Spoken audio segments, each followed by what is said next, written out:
मूकं करोति वाचालं पङ्गुं लङ्घयते गिरिं कृपातमहं वन्दे परमानन्दमाधवम्. Every heart beats a colossal beam. We dream of the NIST University, a radiant gleam. The path was long, the challenge was vast, but in the shadow of doubt we held steadfast. Through trials and storms forged the way, our President's unwavering hope and our prayer. As we approach this moment, we stand tall for the most awaiting NIST University, the dream of all.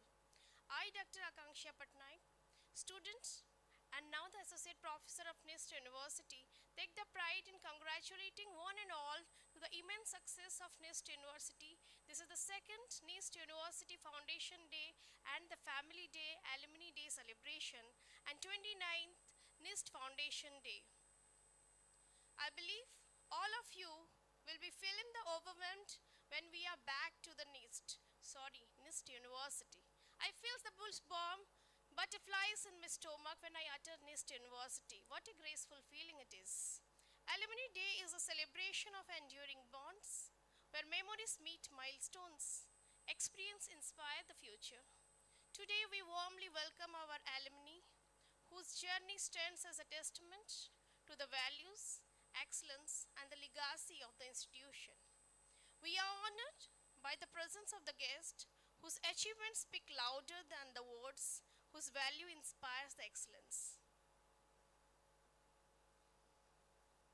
I take the immense pride and privilege to welcome our dignitaries to the dais. It's needless to say, the success of any educational institute depends on the founder. In the NIST University, the NIST family, the driving force who manages, coordinates, guides, and supervises all of us is none other than our President, Sir, Dr. Shukan K. Mahapatra. I request you, sir, to kindly occupy your distinguished chair. It's needless to say, success of any educational institute depends upon the steady force that is Vice Chancellor of the University, Professor Priyadarsan Patra, NIST University, the man of love, dedication and discipline, determination. I request you, sir.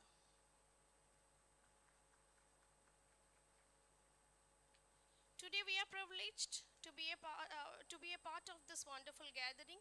The dedicated, passionate leader who shaped foundation of many institutes we are fortunate to have him here, Dr. Shubha Tripathi, President Adani Ports. We are honored to welcome our distinguished guest, a person of noble thoughts and deeds with a vision of tomorrow. None other than our distinguished guest, Dr. Sanjay Mahapatra, Advisor, OCSC, Odisha Computer Application Center.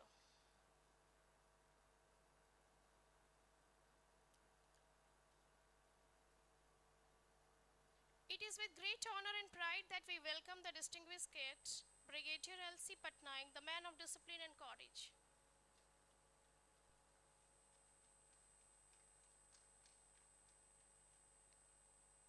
With respect, Sri Arun Ratsa, respected advisor and a visionary leader whose strategic insight have contributed significantly to the institutional growth and academic excellence, I request you to kindly occupy the distinguished chair.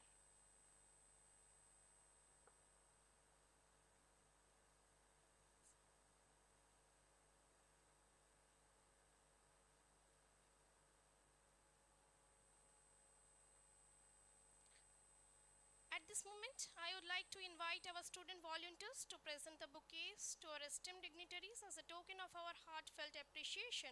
This gesture symbolizes our deep gratitude for the dedication, support, and unwavering commitment they bring to our said pursuit.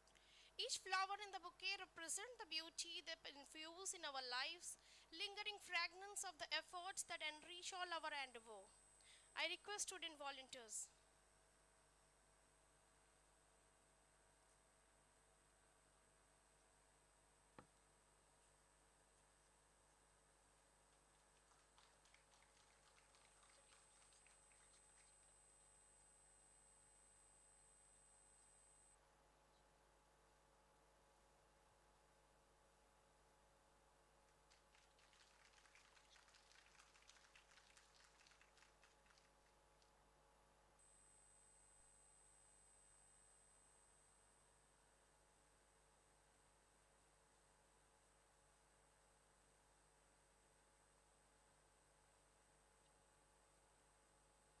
white brightness represent positivity and good spirit.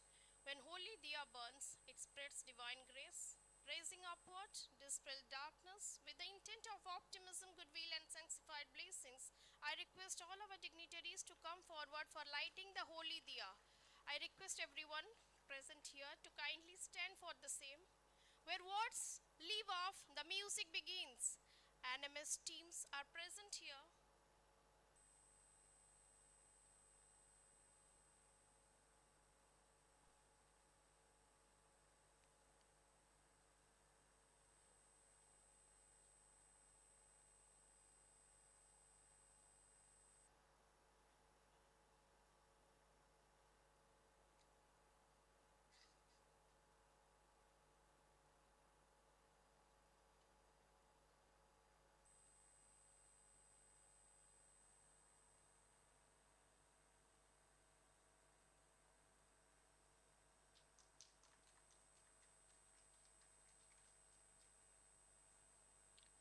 Where word lifts off, the music begins. NMS teams are present here with a heartfelt welcome. Divya Kumari, I welcome you for it.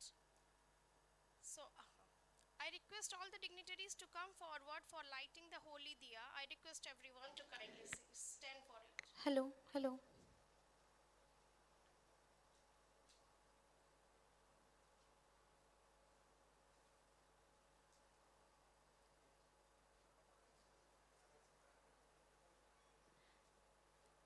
दीपं ज्योति परम ज्योति है, दीपं ज्योति जनार्दनः, दीपो हरतु मे पापं, दीपज्योति नमोऽस्तुते, शुभं करोतु कल्याणम्, आरोग्यं सुखसम्पदः, द्वेषबुद्धिविनाशाय, आत्मज्योति नमोऽस्तुते, आत्मज्योतिप्रदीप्ताय, ब्रह्मज्योति नमोऽस्तुते, ब्रह्मज्योतिप्रदीप्ताय, गुरुज्योति नमोस्तुते. Thank you. Thank you Divya. Thank you everyone. संगीत ब्रह्मांड को आत्मा देती है, मन को पंख देती है, कल्पना और जीवन को हर चीज के लिए उड़ान देती है. Thank you for a delightful prayer. Now is the time for the NIST anthem. It represents the sad value, history, and ideal of the institution. It unites people, foster a sense of pride and belongingness. For this pride, let me welcome our team, IT team, and I request everyone to kindly stand up for the pride and dignity of the institution.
of the NIST Chronicle. The release of NIST Chronicles marks the meaningful reflection of the institutional journey, capturing its milestones, achievement, and collective aspirations. It stands the testament to the NIST enduring commitment to knowledge, innovation, and institutional legacy.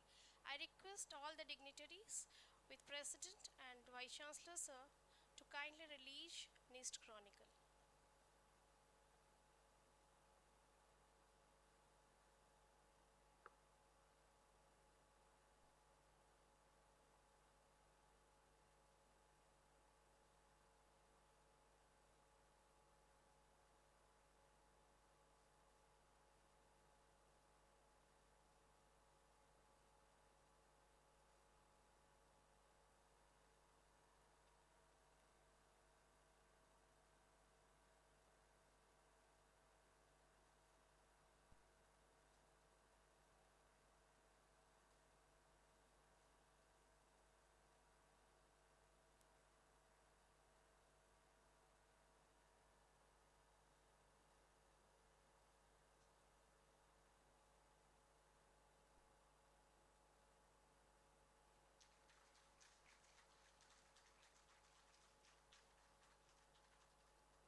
Thank you, everyone. The aroma of the flowers limited by direction, but the impact of goodness knows no limit. Which means the flower scents may travel with the wind, but the person's goodness may travel far beyond the boundaries. It, it is my privilege and pride to welcome the personality whose fragrance travel beyond the national boundaries, whose fatherly confidence, motherly love, countless guidance is the reason behind this happy family. He is none other than our beloved Honorable President, NIST University, who has countless victorious milestones to his credit. He is the ultimate visionary and the founder chairman of the Trust NIST governing body since its inception 1996. Dr. Mahapatra is a graduate from NIT Rourkela and has a PhD degree in computer science from Steve's Institution of Technology, New Jersey, USA. He has 30 years of professional experience in leadership position at AT&T, Bell Technology, Ericsson as CTO. His work and research interests include 5G, future communication, cloud computing, multi-aids computing, IoT, computer ads analytics, immense reality application. He has extensive publication in the area of his expertise in the referred journal conferences. Dr. Mahapatra is a recipient of multiple awards and honors recognition of the seminar, which includes the DMTS Awards at Bell Laboratories, Stanmore's Who is Who, Distinguished Alumni Award NIT Rourkela, Distinguished ODIHA Award by OSHA USA, Sri Vishweswaraya Award by Engineers Forum around the globe. He is recognized and astonishing personality. Fortunately, our President NIST University, Dr. Shukant Mahapatra sir, I request you to bless the occasion with the inaugural address.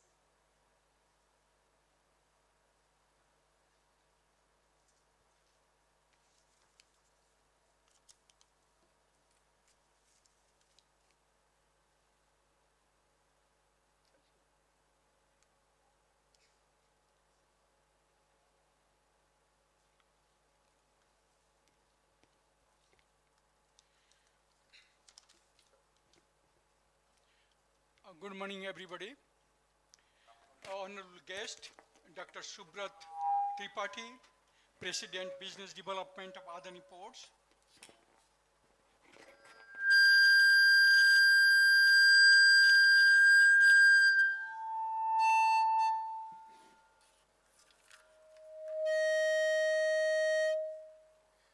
Dr. L.C. Patnaik, former Chairman of OPSC.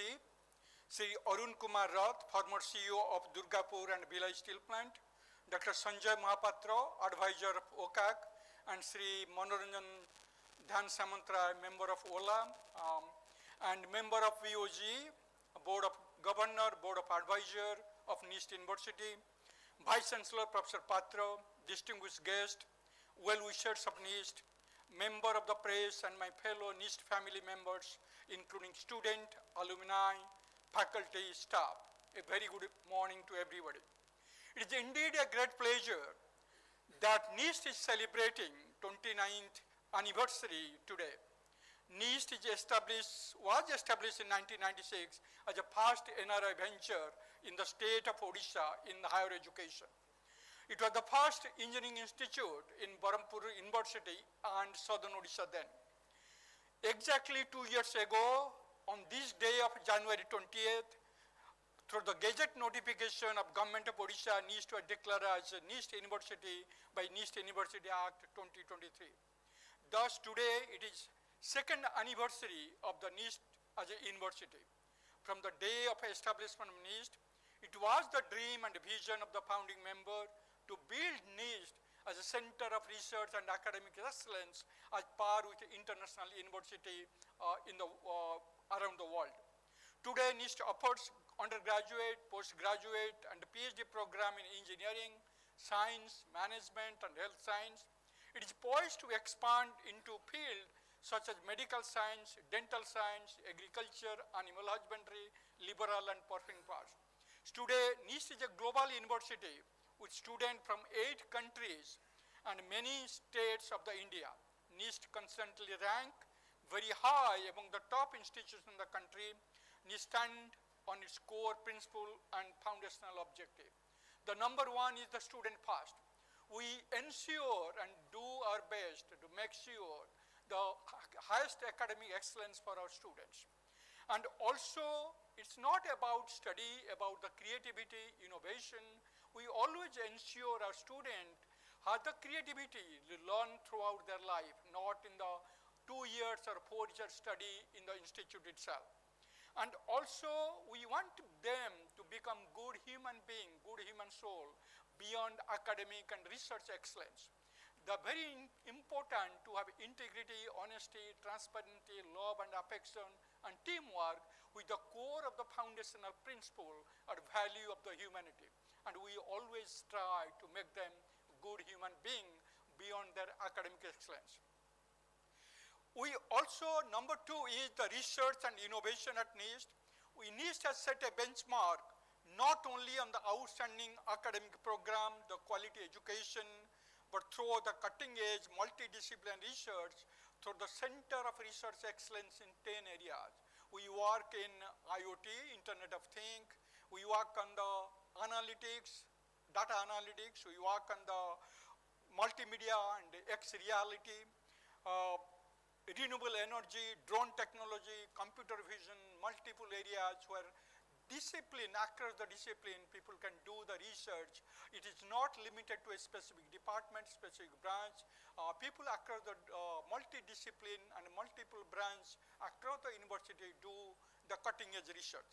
In addition to that, we have actually the strong, we're establishing global innovation center in key areas like 5G future communication, semiconductor leveraging advanced materials, artificial intelligence, hydrogen energy, and biotechnology.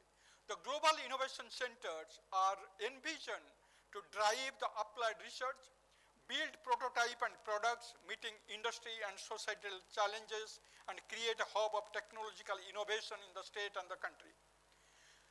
Our distinguished faculty are among the Boycast and Fulbright Scholar, INSA Fellows, and recipient of prestigious awards like Usri Scientist Award.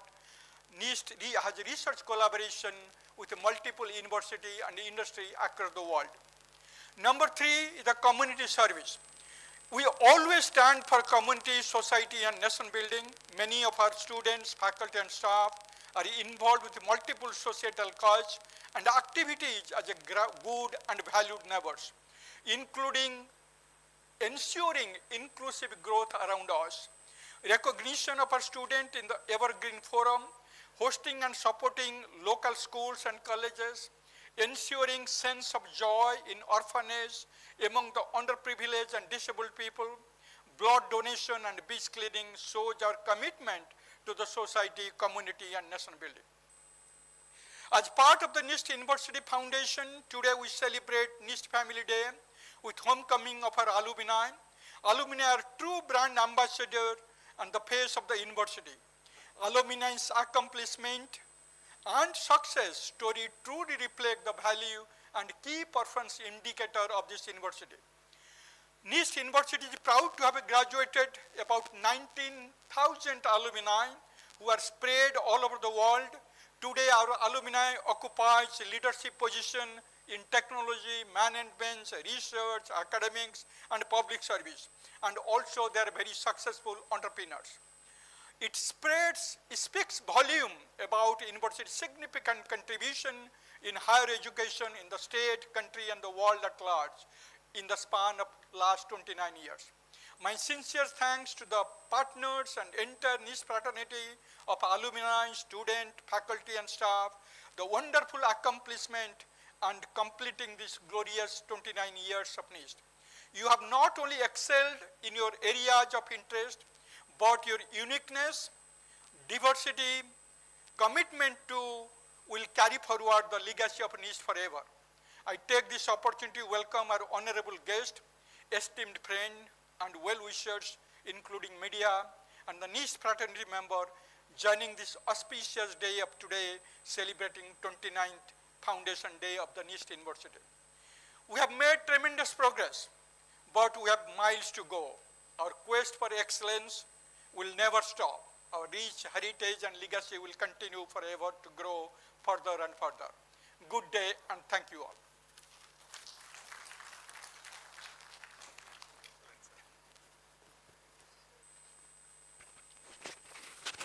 Thank you, sir. Your presence itself is the light that gather. Thank you for the in-depth and concrete NIST University you have beautified. Rightly said, our pride, our legacy, our students, our alumni. Thank you. One tree can start a forest, one word can frame a goal, one candle can wipe out darkness. A true leader has a confidence to stand alone. Such a leader is with us. Sri Subrat Tripathi, sir, is a distinguished leader with over 35 years of rich experience across railway, ports, logistics, transportation sectors. A former Indian Railway Traffic Service officer, he has held several eminent leadership roles, including chairman of Paradip Port and CEO of Ports at Adani Ports and Special Economic Zone Limited, currently serving as a president, business development, Adani Group. He is instrumental in driving strategic expansion, developing new projects, strengthening organizational capacity in Odisha and West Bengal.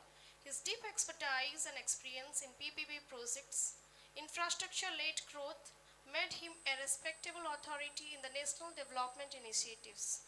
We are fortunate enough to get such an expertise personality with a multitasking excellence. I request you, sir, to kindly address the gathering.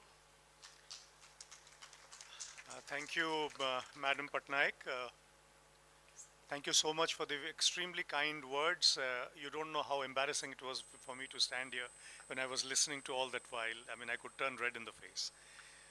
At the outset, my many greetings and felicitations to Dr. Sukanta Mahapatra, sir, President NIST, whose dream, whose vision, whose idea has conceptualized an institution of great pride and repute in the southern part of Odisha, in such a part which has had a great ancestry and contribution to the maritime rich history of the erstwhile Kalinga state. To you, sir, many greetings and many salutations for converting a dream into the reality and the beautiful creation that it is today. Many greetings to you, sir. To Brigadier L.C. Patnaik, former chairman of OPSC, person that I have admired since my childhood, and he reminded me ably today so. So to you, many greetings and felicitations for the excellent journey that you've had in the course of your career and for the Board of Governors that you handle today, sir. To Sri Arun Rath, sir, who I had the pleasure of meeting right now, whom I have heard in the steel industry as a doyen of steel industry and having led Durgapur and Bhilai to such great heights and dreaming to convert this great land rich with mineral resources to a land of steel, which is not just making steel, but making steel out of Odias over here. That's what it is.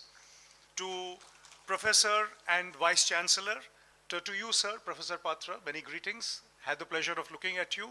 Your mail is in cognizance, and we shall see that a dream of this place will certainly be created, and it becomes a logistics hub for this part of the country with both a port and an airport together.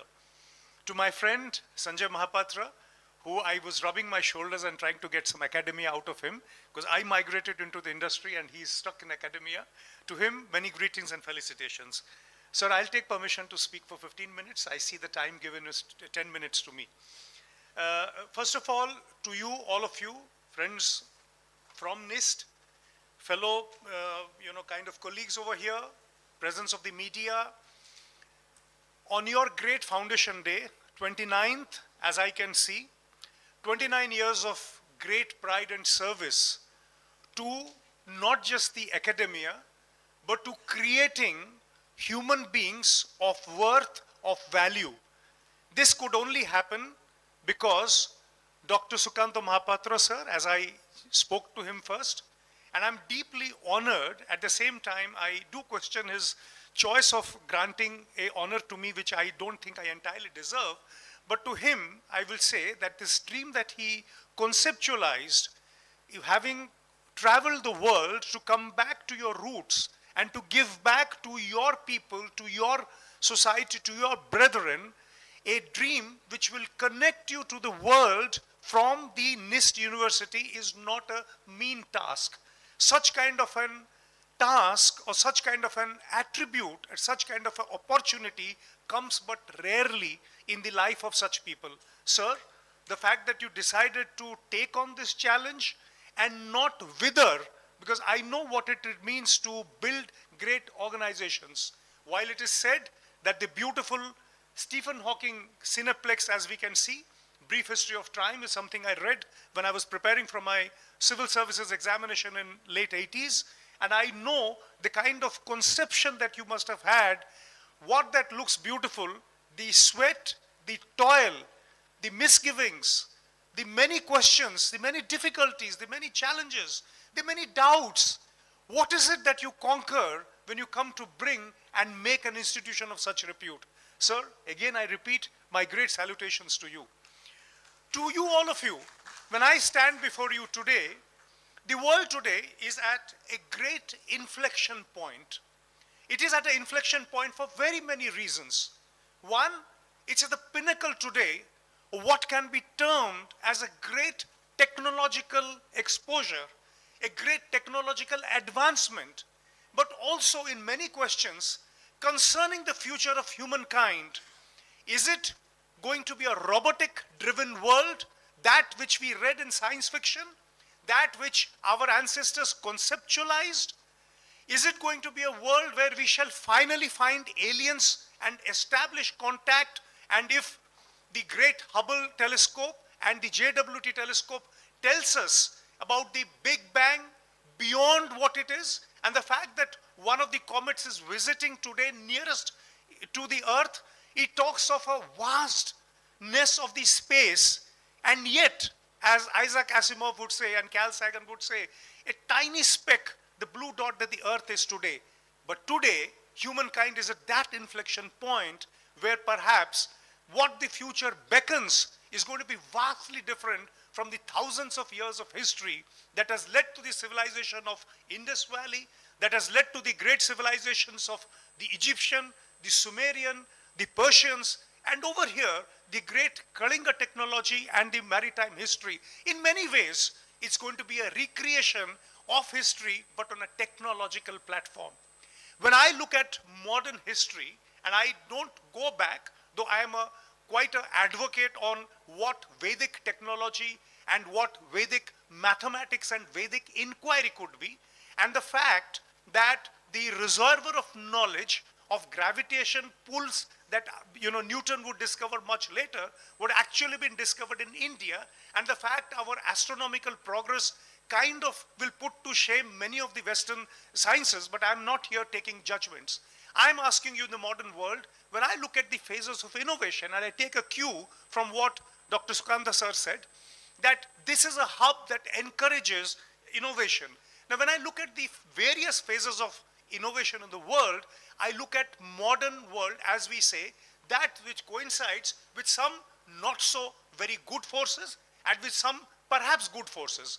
The not so good forces would, the birth of technology giving way to a way colonialism and subjugation of mankind in various societies took place.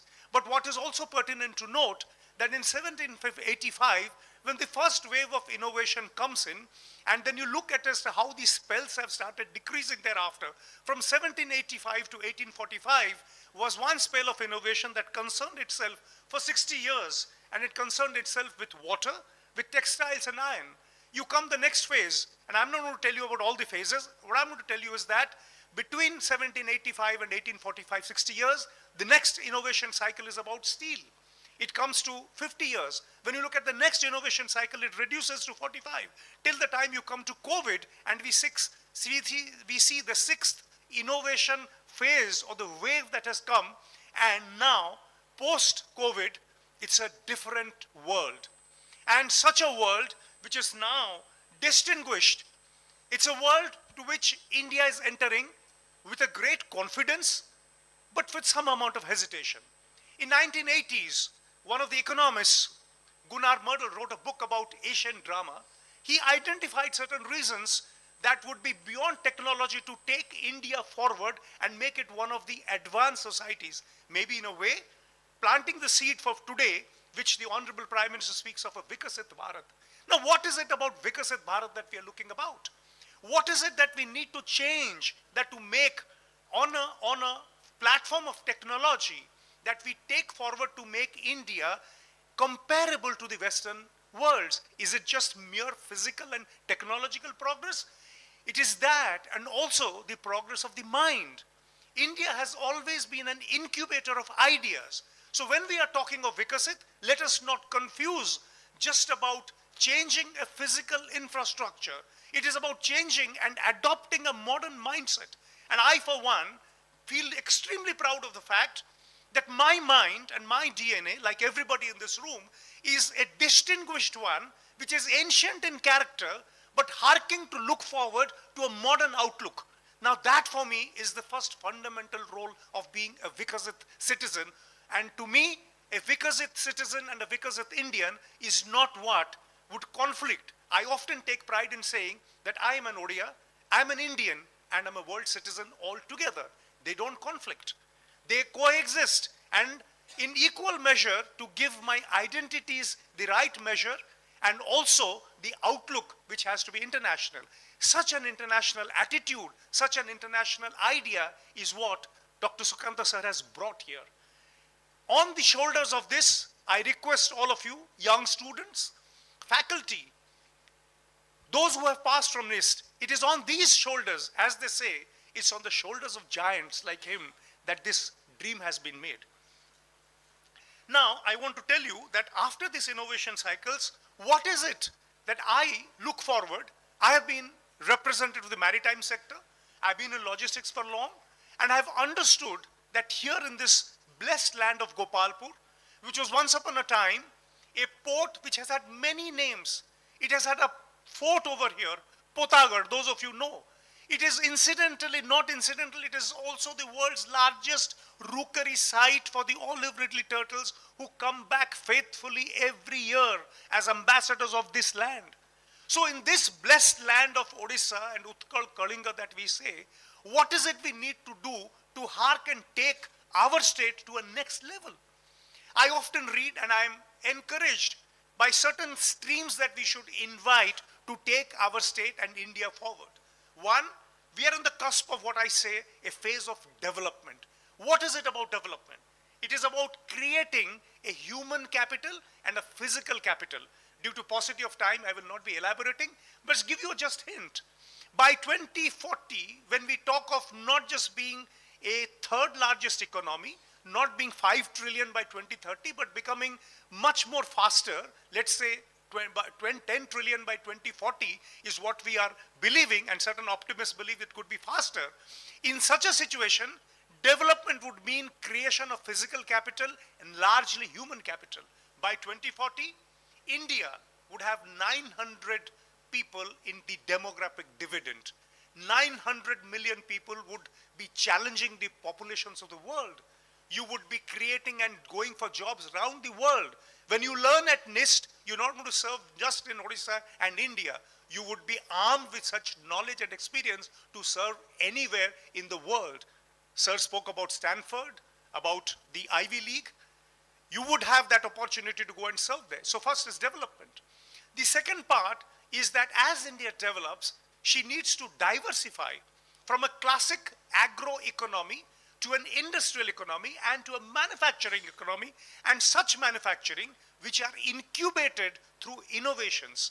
That means we want to talk of using internet, IoT, AI. My friend is an advisor to the government of Odisha, and how AI could become a tool for development of the world. I will just depart from there.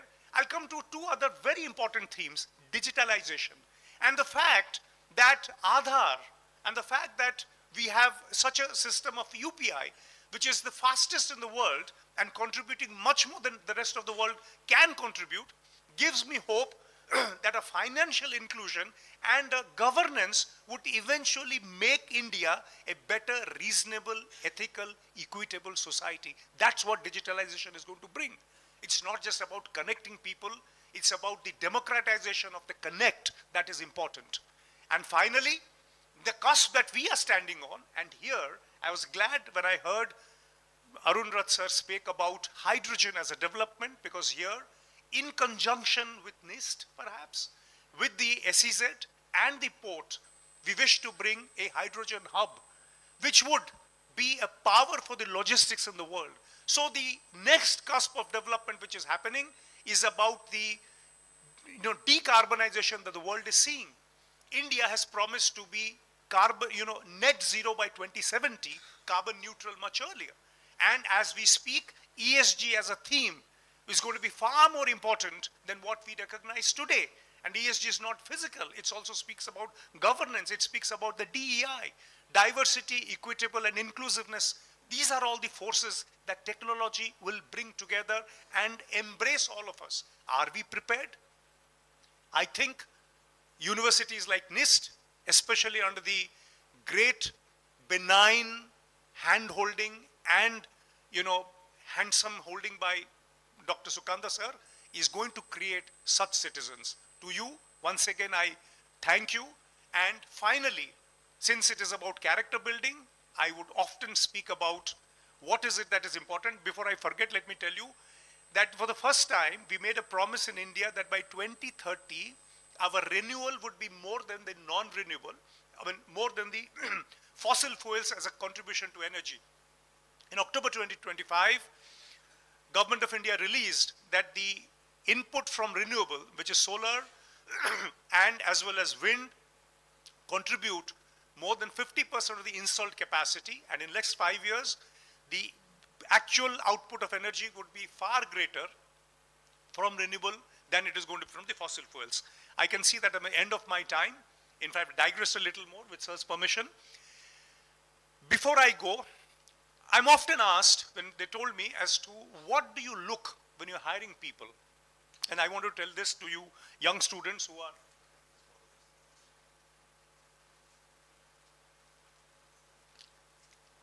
I didn't plan to say this, but I have two things to tell before I get back to my seat. Swami Vivekananda, a person that I am greatly influenced as being in this part of Odisha, not to salute the great Maharaja Krishna Chandra Deo, whose great development, despite Congress boycotting the session in England for the round table, he represented and argued for the formation of Odisha. Whenever I come to South Odisha, I always have a great tribute to pay to this great son of Odisha. Sir, salutations to him. We wouldn't be here but for him. Come to Swami Vivekananda. When he comes back, before he goes to speak at the Parliament of Religions, he meditates at what is called the Vivekananda Memorial. What he does about character building, what he speaks about arise, awake, agitate, I'm not going to repeat. I'm going to tell you about character building as to how you as young students must balance what is it about intellectual, emotional, physical, so that you are a composite whole. We spoke about it before coming.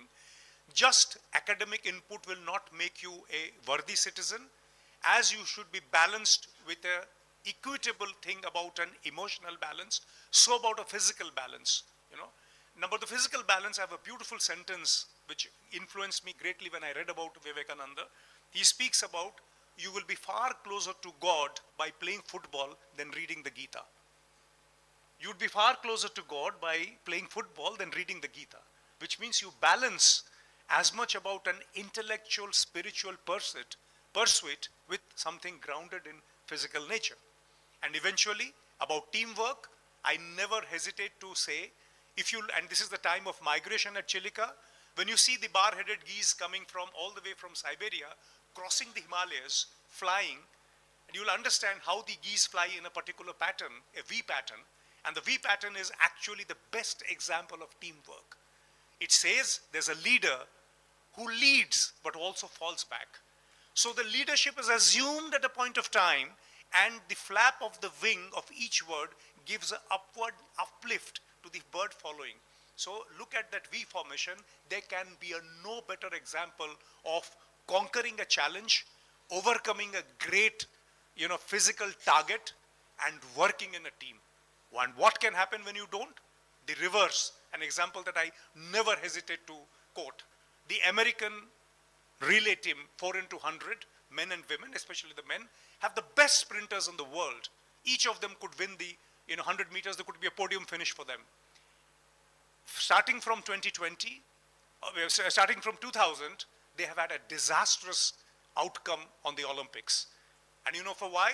Not because they are not good runners like you. You could be academically very bright. Because they could not work in a team. They could not exchange the baton properly. They overstepped the line. They were more enthusiastic than necessary. They didn't want to contribute to each other's success. So the takeaway today is, in the world that we are entering into, is one of cooperation, of coexistence, of collaboration. If you recognize that, and with the individual academic minds that have been spurned and burnt and made it very fine, you are the best citizen of the world that can. Because eventually, corporates, and I can quote with Sanjay's permission, so the Oracle of Omaha, who is he, sir? One of the best investors of the world. Who? Warren Buffett. Warren Buffett is asked, what do you look when you hire people? I flipped it to make it a 3I. He doesn't say 3I. I flipped it to say 3I, and that's exactly what I used to do when sir asked me how many ports that you will, you had in all humility, I had the, privilege of leading close to 17, 18 ports on behalf of the group. Whenever we hired, they said that you look at the 3I, intelligence, which is a component of education, initiative, which comes because of this, and most important, integrity. He said if you have both, the first two, and you don't have the third, it's a disastrous combination. Thank you, sir. Thank you, everybody, for giving this opportunity. Bande Utkal Janani. Jai Hind.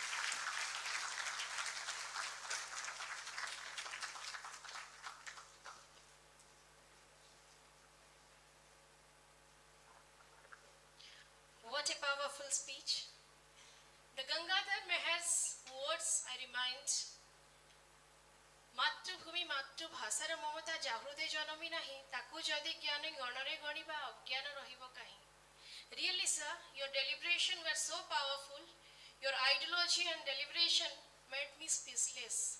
Words seems inadequate to express such a beautiful conversation and your ideology, thoughts, and expression. We are really privileged to find such a ODI in our forum. As per Candy spoke, ask not what you can give to your country. Ask what you can give to your country. Ask not what your country can give to you, but ask what you can give to your country. This thought is rightly proved by this type of personality. Feeling overwhelmed to listen to you, sir. Thank you. A simple but a powerful reminder of a positive domino effect a good education can have on many aspects of the person's life and outlook.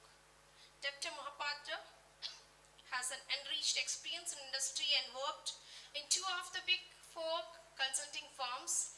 It has the last industrial strings and has the heading of 3 continents After joining Academy in 2007, he has developed publications profile. It is about 35 books, 80 plus journals, 20 plus conference, 5 completed PhD dissertations, and it is really a pathfinder of the education sector. And he successfully defended more than 12 funding bids, leading to the project completion besides many training projects. His expertise is in the area of information system, IT system, e-commerce strategy, innovation, AI, Industry 4.0, big data, cloud computing, change management, knowledge management. Thank you, sir, to be a part of this wonderful forum. I believe our students will enrich and large, expected to be uplift their knowledge in this forum in the presence of yours insight. Thank you, sir.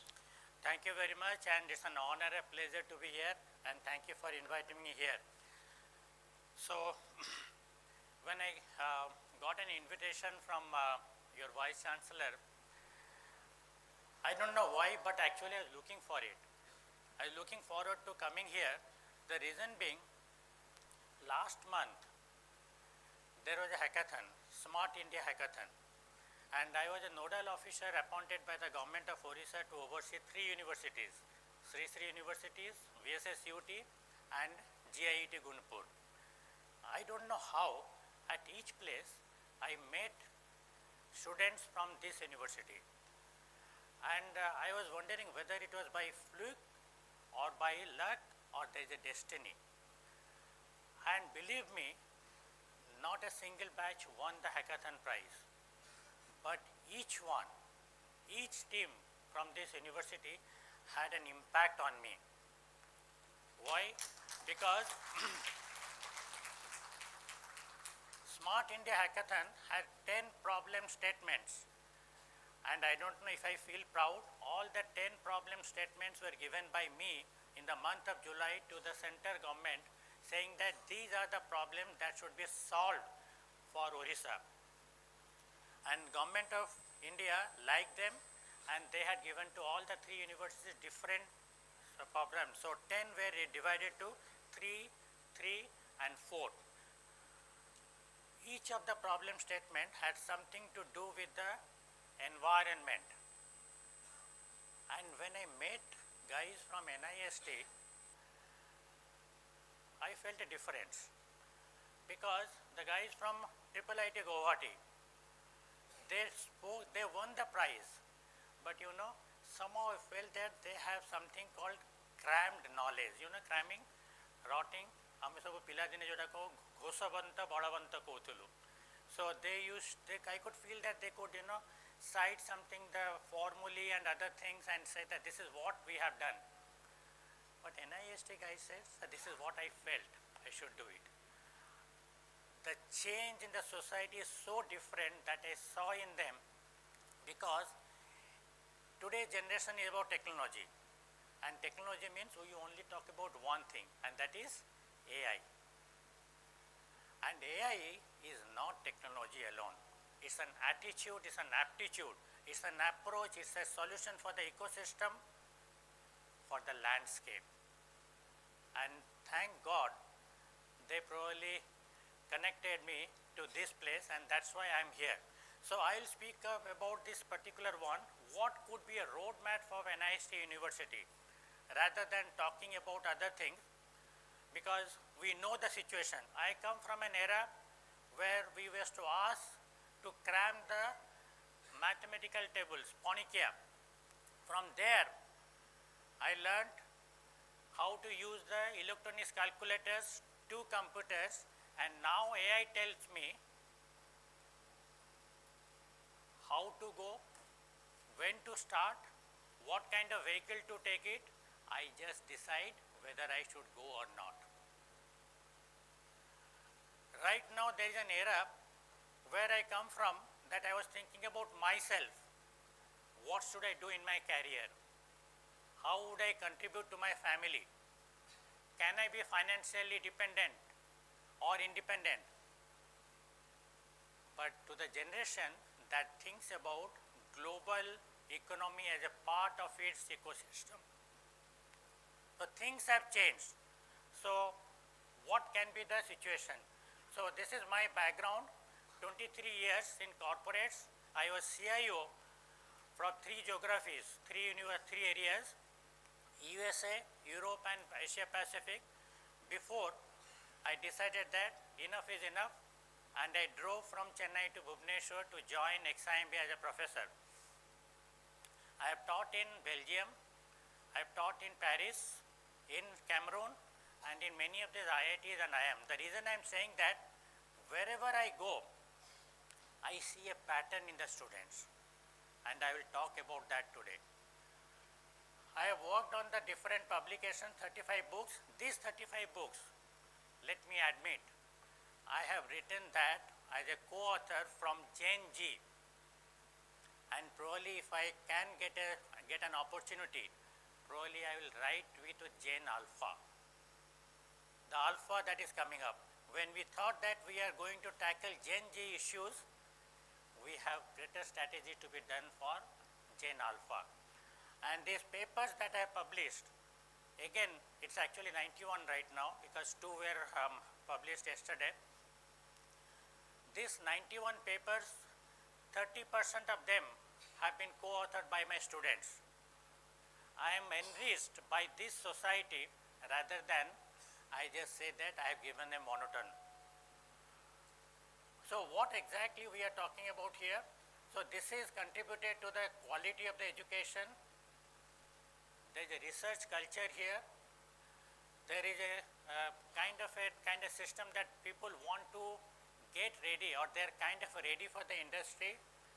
There is a kind of a ecosystem or an environment created for innovations, entrepreneurship. People are more interested to create opportunities rather than to be an employee.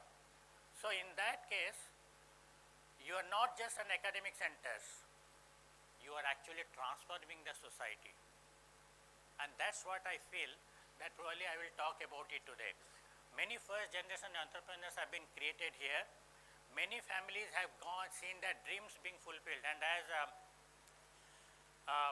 Subrat was talking about just before that, this part of the state or country, thanks to you, sir, this has actually become to the limelight because of your innovation, investment in this part of the country. And that probably many families have seen their dreams being fulfilled. So what is exactly the higher education? They have to create thinking, digital innovation and teamwork. When Subrat was talking about teamwork, this is the generation I was thinking about, like collaboration. You may not have seen your friends, they might be existing in the Facebook, but I have seen people working across geographies in providing a solution. And maybe in the lifetime they will never meet. They will always be there on the Facebook, they could be on the video conference, but the teamwork is something that is required today. Then there is a need for the industry and government. And always, like the lady who said, don't ask the country to give it to you, what I can contribute. So there is a need from our side to give it to the society or to the government requirements. And finally, at the end of the day, I want to be self-sustaining. I don't want to be on the charity. So during the hackathon, there is a third phase that probably NIST students could not crack, is the last line, the commercialization part of it. And that is what is the requirement of today's generation. I don't want subsidy. I don't want somebody's CSR to be given to me all the time. I want to create a model that will be self-sustaining. And that's what is required in universities now. So we talked about that real life problem solving, and we have talents here. Can we take it to the next orbit? There is one more catch. The catch is we have to be ethical. In my times, I never bothered to think about ethics, but we are taught values. In our society, the values was quite important, but in the kind of professional life, we never thought of it. Today, if you don't think about it, you will become a Paytm. You remember Paytms, what happened to Paytm, right? They were banned from doing their business. Similar things will happen to any organization where they don't have the ethical approach. Ethics comes first when you create a solution. So what is needed now? Problem solvers, we need job creators, we need leaders, ethical leaders, and Viksit Bharat for innovating India at 2047 or 2050. So today, this will be my last two slides. When we talk about something, we talk about first thing that what is stakeholders' requirement.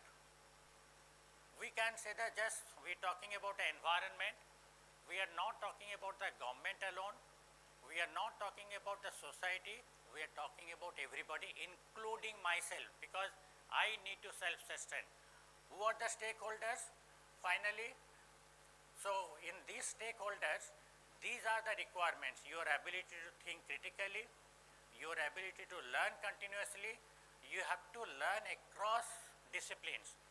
When I become a mechanical engineer and did my studies in IIT Madras, I thought that's why should I learn about electronics? Today, if I go to a session and talk about a particular domain, it does not make any sense. It has to be cross-discipline, whether you are a mechanical engineer, whether you are an electrical engineer. If your solutions do not encompass all the disciplines, it may not be sustainable. So, interdisciplinary will help you to address society and citizens, and this is where your integrity is quite important, because you will feel no one is watching me. Let me cross the red line.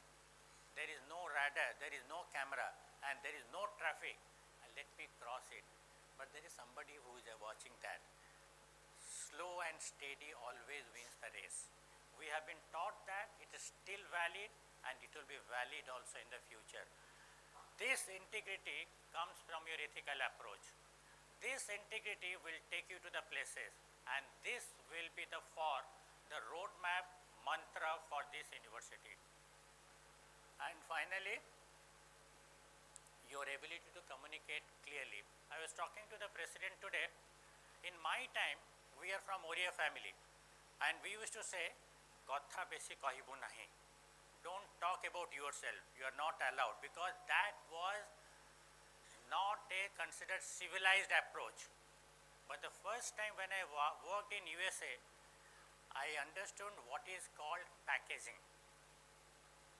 You work and you need to package it. You work, you need to communicate it, because people should know you are not marketing. Communication and marketing, there is a difference. You need to communicate what you have done it, let people decide whether it is good for them or not.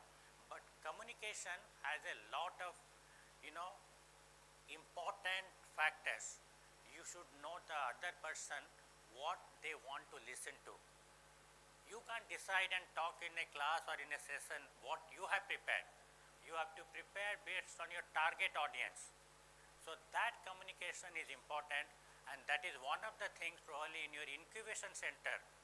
Last 2 points could be an important foundation for your incubation center: integrity, ethical approach, and how to package it.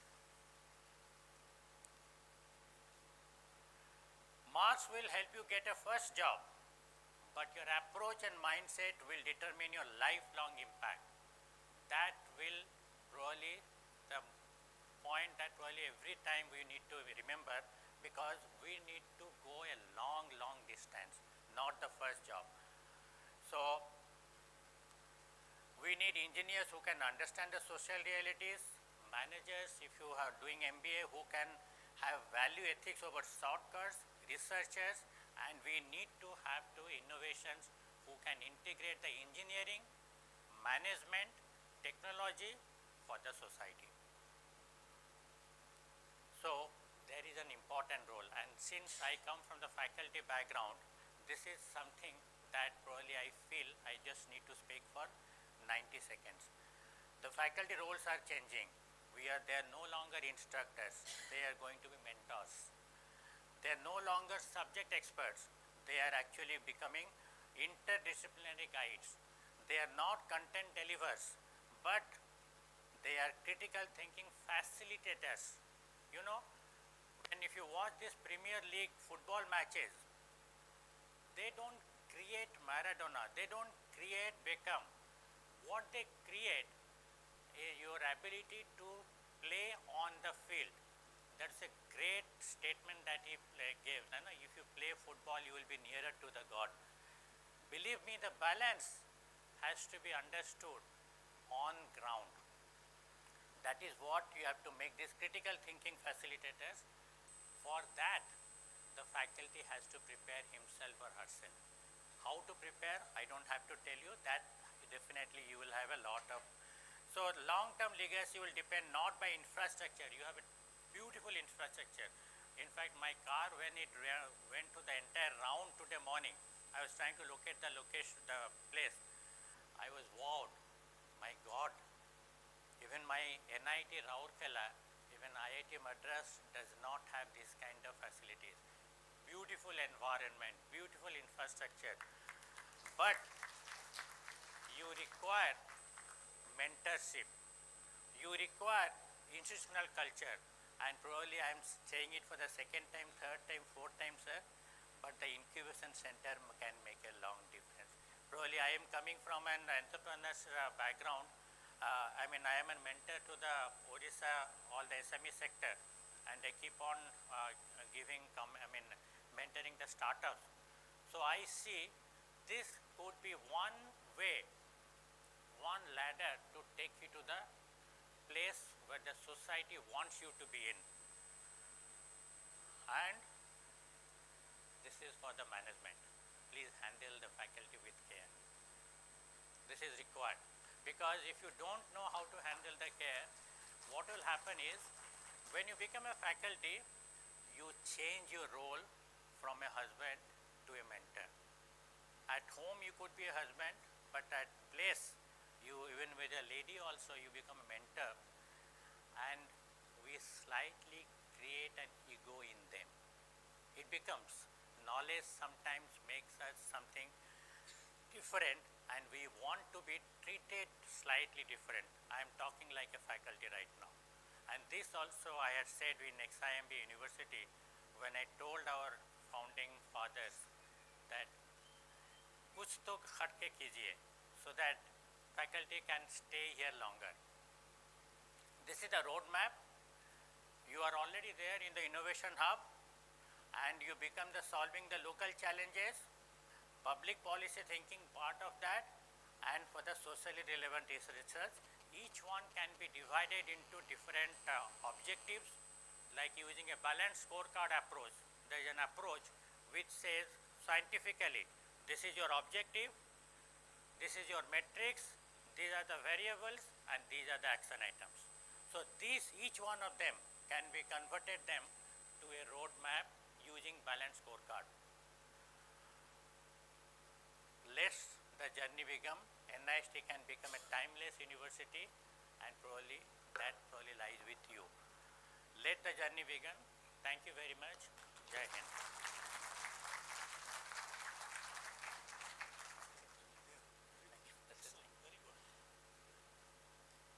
Thank you, sir. Someone has rightly said, do not follow where the path leads. Go instead where there is no path, leaving a trail. I believe such a person is there with us. Sir has rightly said, it is the way in which we have to manage Gen Alpha. Sir, Gen Beta also came now after July 25. So now we have to take care of Gen Beta too. So apart from that, Sir has also given light on packaging. Yes. First impression lasts long. Yes, it is very important that you need to be a complete package. Not only in your quality, or not only in your use, not only in your features, but also in the packaging, in the way you are dressed up, looks, covering, everything matters a lot. A complete package. And nicely, sir has given examples of real-time problems with ethical solution. And I believe that it is quite important for one and all. And with this tie-off with this innovation and incubation centers, I believe that we can make wonders. So NIST need to come forward, and it is already there, but still it must go, the miles are there to go. Thank you, sir. Soldiers and the guardians of our national peace, with bravery and sacrifice, your valors are never ceased. Here we are with such an eminent personality, Brigadier L.C. Patnaik, is an eminent soldier, scholar with PhD in defense and strategic studies and master in psychology, defense studies, business administration, international relations. He has multiple dimensions, professional expertise in military diplomacy, disaster management, electronic welfare, peacekeeping operations in United Nations. He was the president of Services Selections Board and honorable chairman of Odisha Public Service Commission. He was also the chairman of Standing Committee of States PSCs, Examinations Reforms Committee. He remained on the academic faculty of IIT Bhubaneswar, Indra Prasad University, New Delhi, on board of advisors of many reputed organizations including NIST University. He had contributed immensely in many journals, publications. I request you to light up the mass with your valuable wisdom. Thank you for your contribution to NIST. I request, sir, to share your insightful thoughts, expressions, experience, which enrich our young champs. I request you, sir.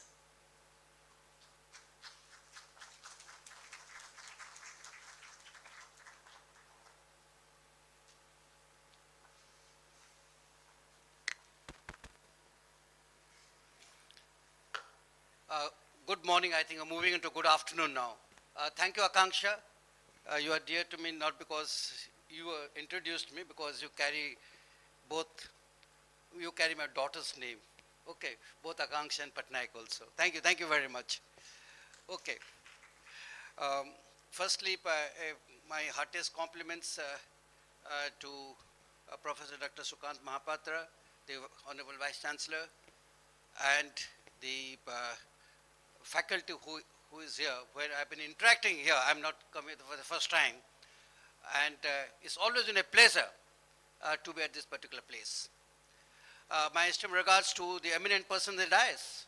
I think we can't have a better and a larger, more respectable and a venerable audience, the guests that you have today. I think it's a very fitting day as far as the Foundation Day is concerned.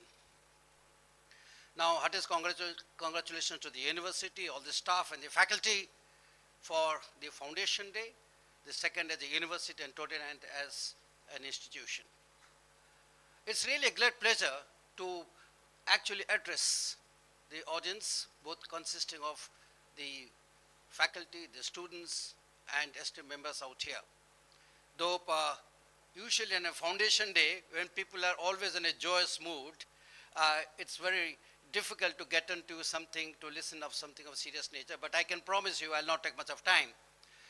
But when you're called up out here, we need to speak of something that interests everybody, something that is beneficial to something. I'll cover just two aspects. The first is what the Honorable President, Sukant Mahapatra, he mentioned about that it's not only important to develop academic qualification, but it's important to also improve the human capital. Now that's a very, very strong statement. Very, very strong statement. But the flip side is that it's not understood as to what the hell is this human capital. And let me tell you, that with my long years of service as a combat person who have actually seen life and death, I've seen death in my own hands. And when I was in the defense and in the army, we always felt the wars are not won by machines. They are won by human beings. Because behind every battle, it's not the equipment, it's the human being that leads you to success. Ironically, as days passed by and I completed my service and I moved into the selection process, both at the defense and the civil services, with last almost now 10 years of experience, I still find that the fundamentals of the values, that whether what leads a person to success, still remain the same. That is the human capital. I just recently came from a long stint from the UPSC, where for the selection for the civil services. And amazingly, all of us who are basically up in the panel were not looking for intellect, which is basically been already seen in the written examination. We're looking for those qualities which will make an administrator of tomorrow a human being, a good human being. So as I said that, it's very easy to say human capital, but what does it actually include? Just for the information of everybody out here, first and foremost, what we value, and I suggest is value is respect for others. It is a very, very ordinary thing. It's a very, very ordinary thing. All of us keep talking about respect. But this is essentially makes difference between a person and another person. Respect for person, respect for time, respect for institutions, respect for the job that you are doing, and respect for parents. On this Foundation Day, I'll make only one request. I'll only make one request because we have a combination of faculties and also students. May I request the students to just rise for 1 minute. Can I request the students to rise from the chair? Just rise, just stand up. All the students only, not the faculty. Kindly rise, students. Excellent. I want you to please give a big clap to the wonderful faculty that you have.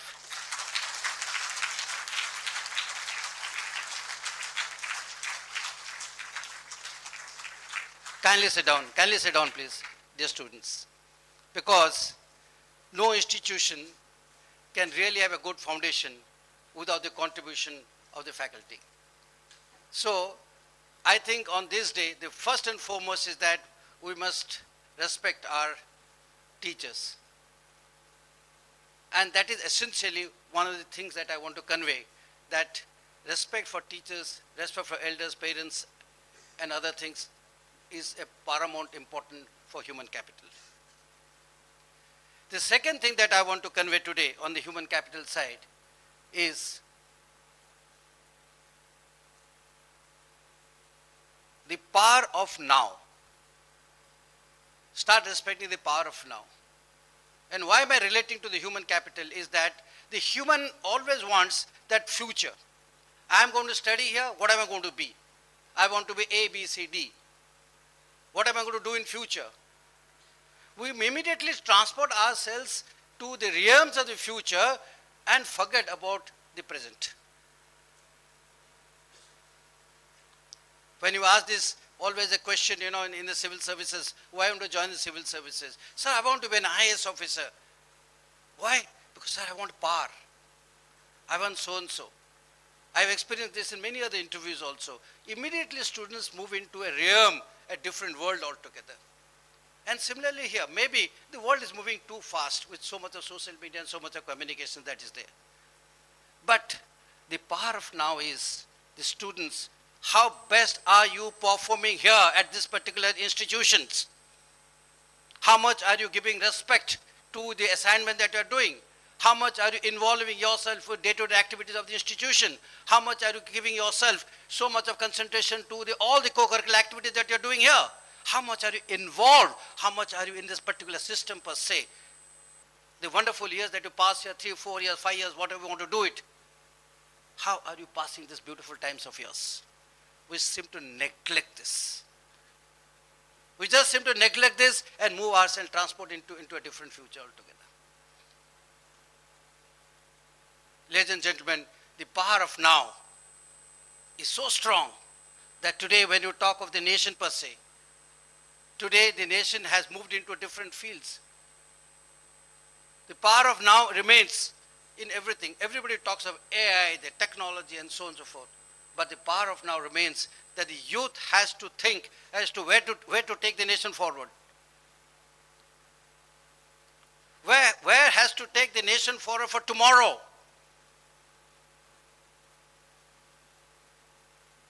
We can talk of geopolitics, we can talk of geoeconomics, we can talk of the intransigence, the turbulence of the system, the world is the way the world is changing pretty fast. But nobody ever thought that Trump is going to one day say that I'm going to take Greenland, then next I'm going to take Canada, and then I'm going to take Diego Garcia.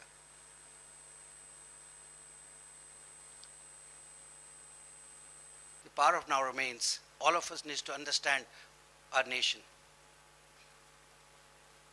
All of us need to understand what exactly is making a nation a vulnerable nation or a strong nation. Some time back when I had visited here, I also happened to know the commandant of the Air Defense College here. I just asked one question to Commandant Air Defense College. There's a wonderful university here. Have you ever gone and visited? Or no? He said, no, nobody else seems to have gone. I asked the same question here in NIST. I said, there's a wonderful military institution here. Have anybody gone and visited? Well, the answer is negative. Well, the question is, I'm not trying to blame anybody for that matter. The issue is that the power of now has actually denuded each of us to go and, we have an institution next door. I said, why don't we at least go and meet each other? I was so happy when I was talking to the president here that he mentioned that yesterday the commandant was here and this so-called informal thing that we started some time back or 2 years back is now maturing into a relationship where you are talking about national security. Today we are talking of having joint projects and having joint ventures and research in the field of national security and air defense. That's amazing. That's really amazing from the fact of an idea which conceived just 2 years back, and today we are doing of joint project, joint research, etc. Ladies and gentlemen, when we talk of the power of now, we are also talking about the power of your intellectual capability. I was sharing with my friend Bimal when I was traveling here that few months back I visited IIT Bhubaneswar on some particular, since I'm the faculty some time back. On a visit to the mechanical engineering, I came across a gentleman, a professor. I won't name the name because of confidentiality. But he, along with with some of his research associates, showed me a prototype of a micro turbojet engine. I said, micro turbojet engine with an adequate amount of output on the, as far as the Newton output is concerned? Yes. I said, nobody in India has ever made it. He said, no, I have done it. And I said, who funded you? Amazingly, you know what he told me? Sir, I have funded this. I have funded this. How much? So I spent almost 1 crore on my money. I sold my land. I sold my this. I said, listen, you sold your land, you sold your property to do a research and spending 1 crore?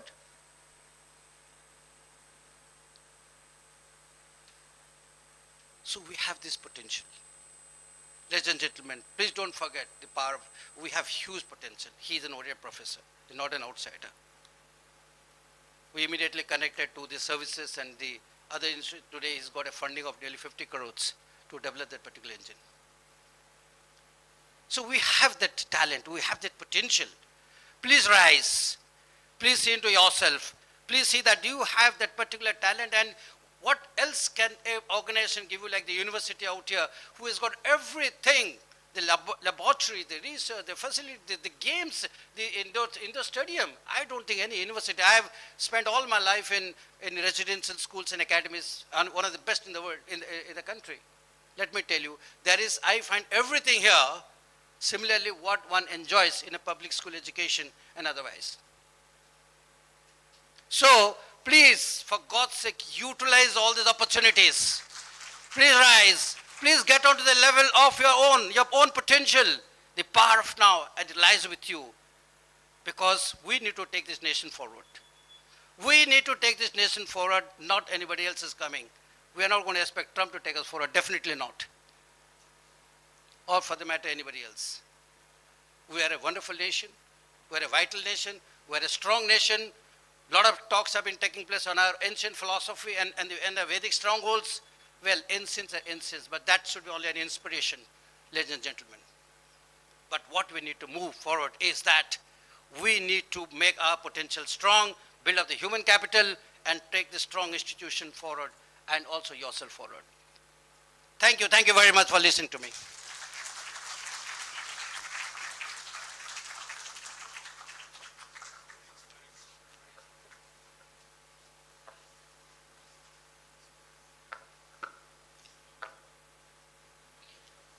Thank you, sir. Last time when we discussed about your ideology which matched with my father, and we discussed so many things. The same thing I will reflect here. It's good to be great, but it's great to be good. I believe that goodness is much important than greatness. And your thoughts made you special because you have good thoughts. Thank you for saying the importance of teacher, the pathfinder, the torch bearer. Yes, they are quite important, highlighting few of the human capitals, the nerve cell of any organization, and the power of now. Yesterday we can't change, tomorrow it's just a hope. Live today, life is today. Kal kisne dekha. Thank you, sir. It was really a wonderful and heart-touching presentation, and I believe all of you have enjoyed in the course of time. Thank you. The light sparks of thoughts generated in the solitary mind awakes its lackness in another mind, which reflects that such a spark is there in NIST in the form of Arun Rath sir. Mr. Arun Rath sir is a graduate from NIT Rourkela in electrical engineering and had an illustrious career in the steel industry spanning over 40 years. He was the CEO of both Durgapur and Vilai steel plant, with a leadership position in the project execution and managing mega steel plants. He was also head of brownfield projects of Odisha in ArcelorMittal Nippon Steel Companies Limited for the design of a 7 MTA greenfield steel plant, along with the lands scrutinizers, R&R and statutory clearance activities. Mr. Rath has extensive exposure as an HR consultant to build the capacity of native engineers and technical staffs of Hadith Steel, Saudi Arabia. He also served as the chairman of board of M Junction, the largest e-commerce company with 50-50 joint ventures of SAIL and TISCO, TISCO, and was a director in the Tata Kurosaki Refactors Limited. He is a fellow of the Institute of Engineers and life member of Indian Institutes of Metals and Computer Society of India. He is the recipient of Distinguished Alumni Award from NIT Rourkela and the Best Executive Award from Rourkela Steel Plant. Thank you, sir, for your presence. It's really graceful. Your presence will always enlighten our faculties and students. I believe your ray of hope may continue longer. This bond make ourselves stronger and stronger. Thank you, sir.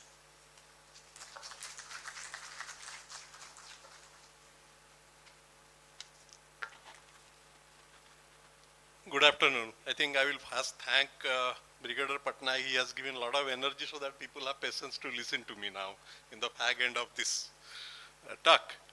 And a minor incident, minor event which I saw today from the start of the function, which I have never seen in my 40 years of career. The chief guest going to people and rearranging the nameplates, and what I saw, action, humility in action. Thank you, Sub. Thank you, Subrat. This is something which is spectacular for me. I have never seen such type of function I have done. I mean, I might have participated in hundreds of functions. That's a great gesture from you. People talk, but he acted. Today he acted on that.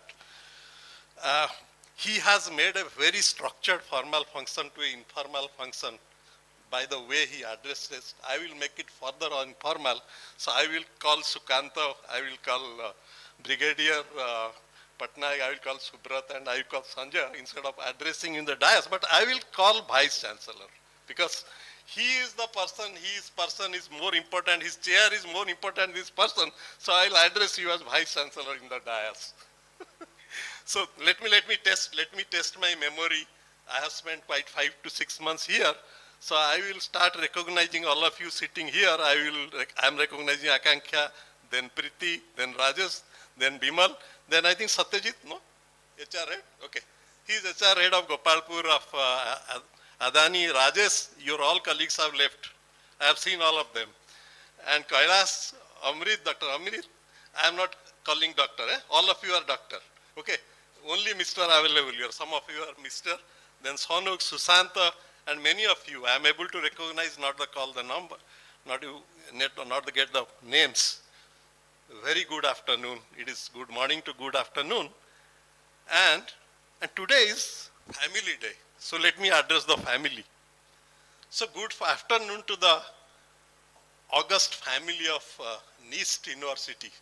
The family consists of leadership, family consists of faculties, family consists of students, and the family consists of a very most powerful yet under-leveraged strategic assets of, which are alumni. I know, how many of alumni are here? Can they just raise their hands? Alumni? Any alumni here? Passed from NIST University? I think a lot of people are there. Faculty alumni? Faculty alumni? क्या हो गया? So I remember seeing the clapping. I remember in REC days when the functions were happening. When speech was happening, we used to clap in such a way that's a signal to the speaker that stop your speech. That is not the signal, no? You are sure? Okay.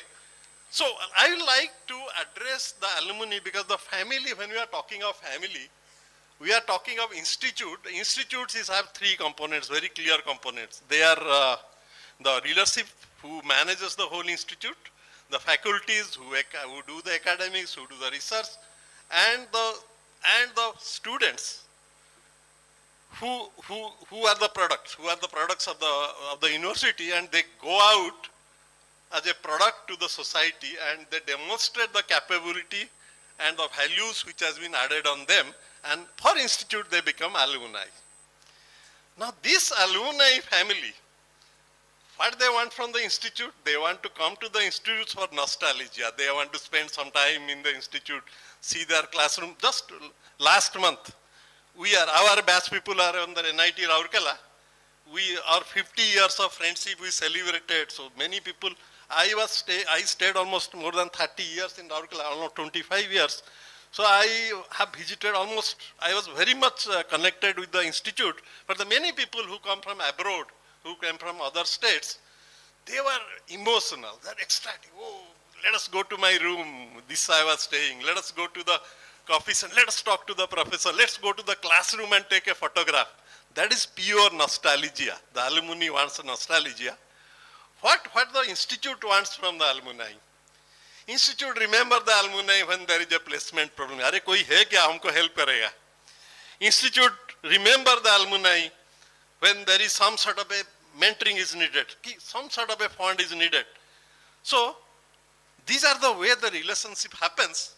This is the way the legacy. In NIT Rourkela, I will tell you, we were called REC. REC never bothered for the alumni. We were in Rourkela, we thought this college is not bothering for us. So let us make our own association. We made a registered association. By the time it became NIT, so alumni came to the structure of the college. They started making their own alumni, own dean alumni. It was not existing.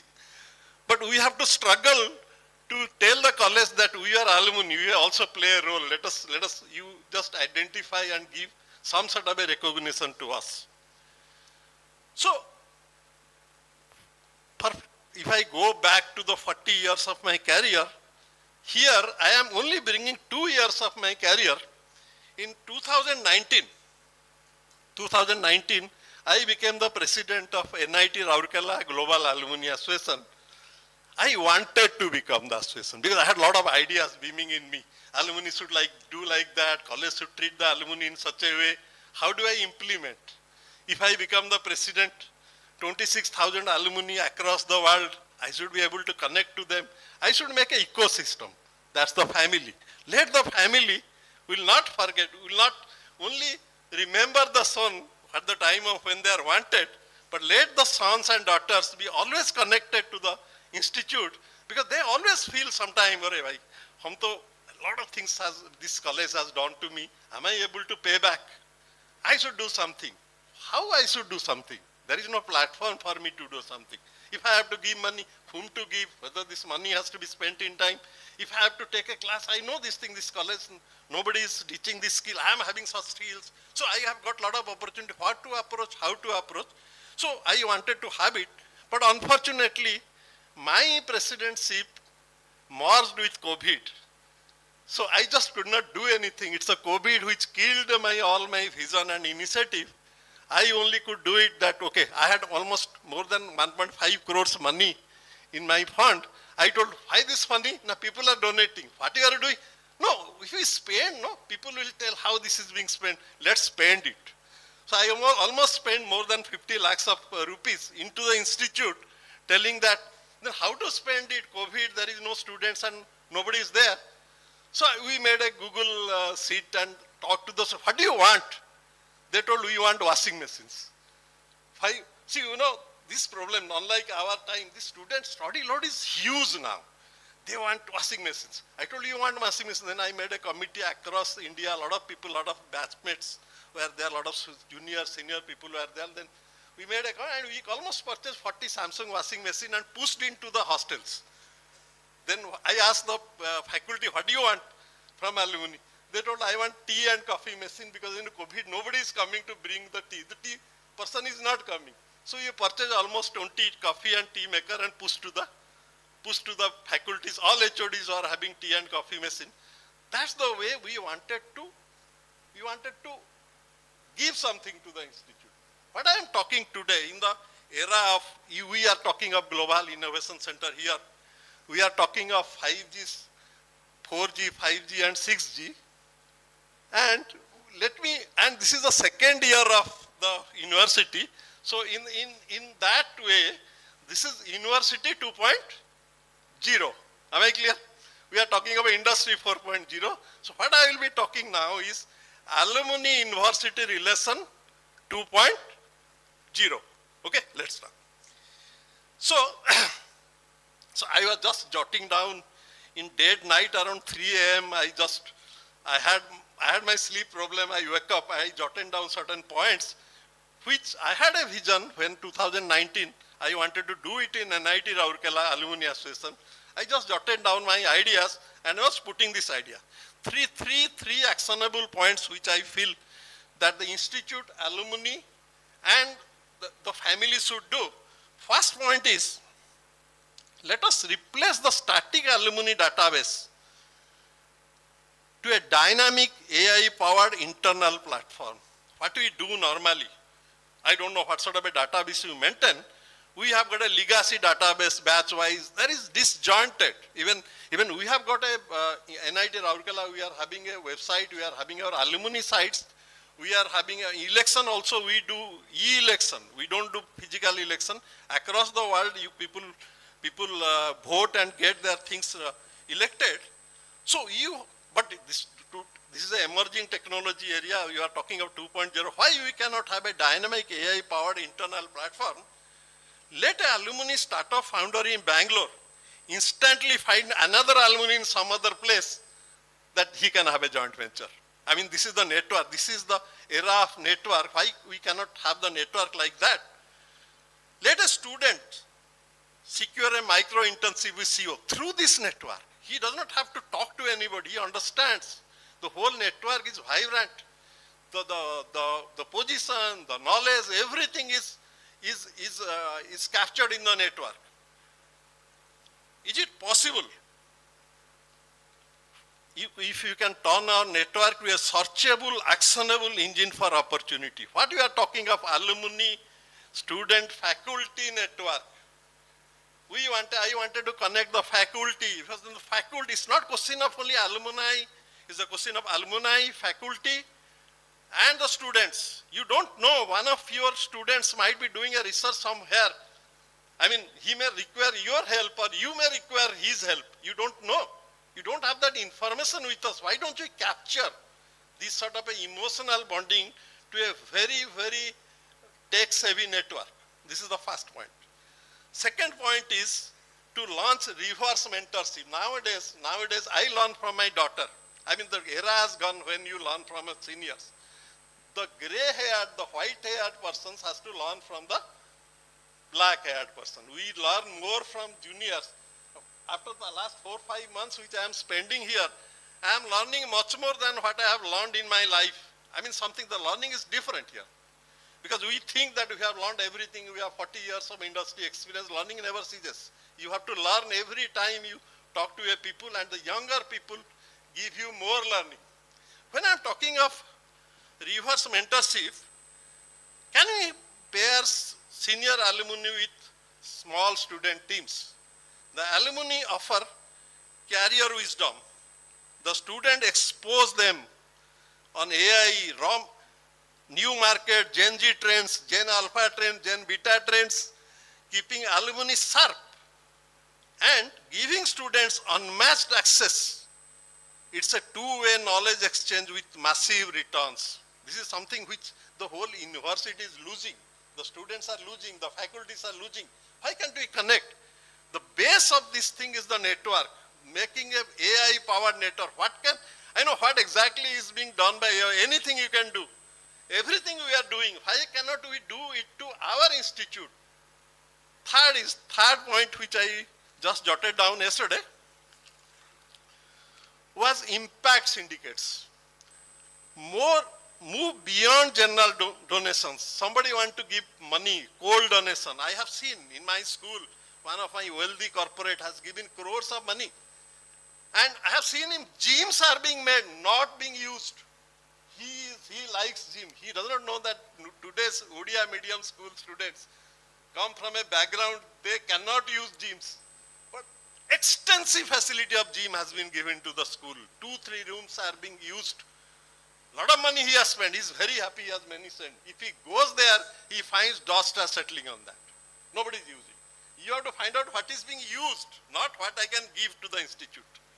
When I'm talking of impact syndicates, move beyond general donations.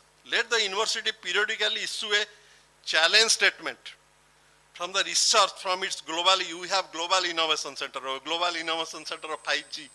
We are establishing on hydrogen energy. We are establishing it on AI. We are establishing on semiconductor. This is, if I have to be global, I should have a global network to depend on, to get the knowledge, to share the knowledge.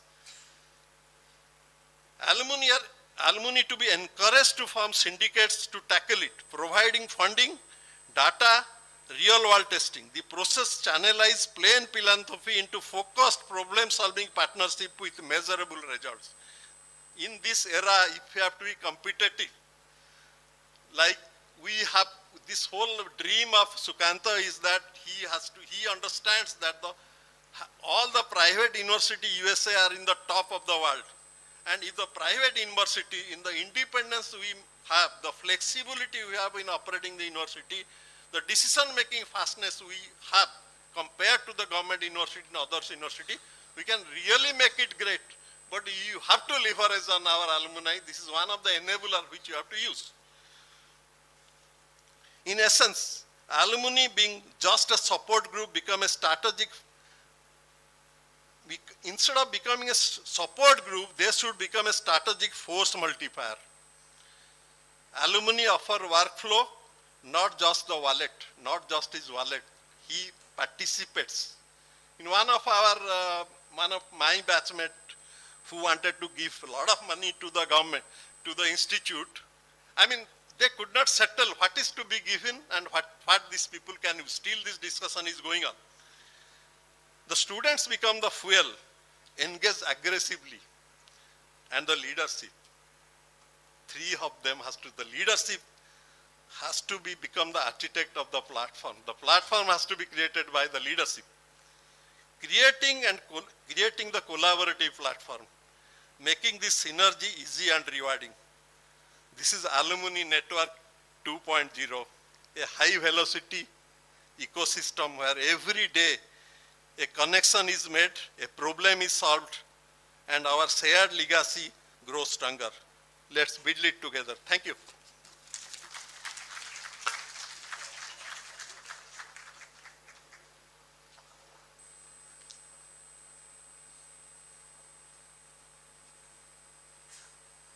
Thank you, sir.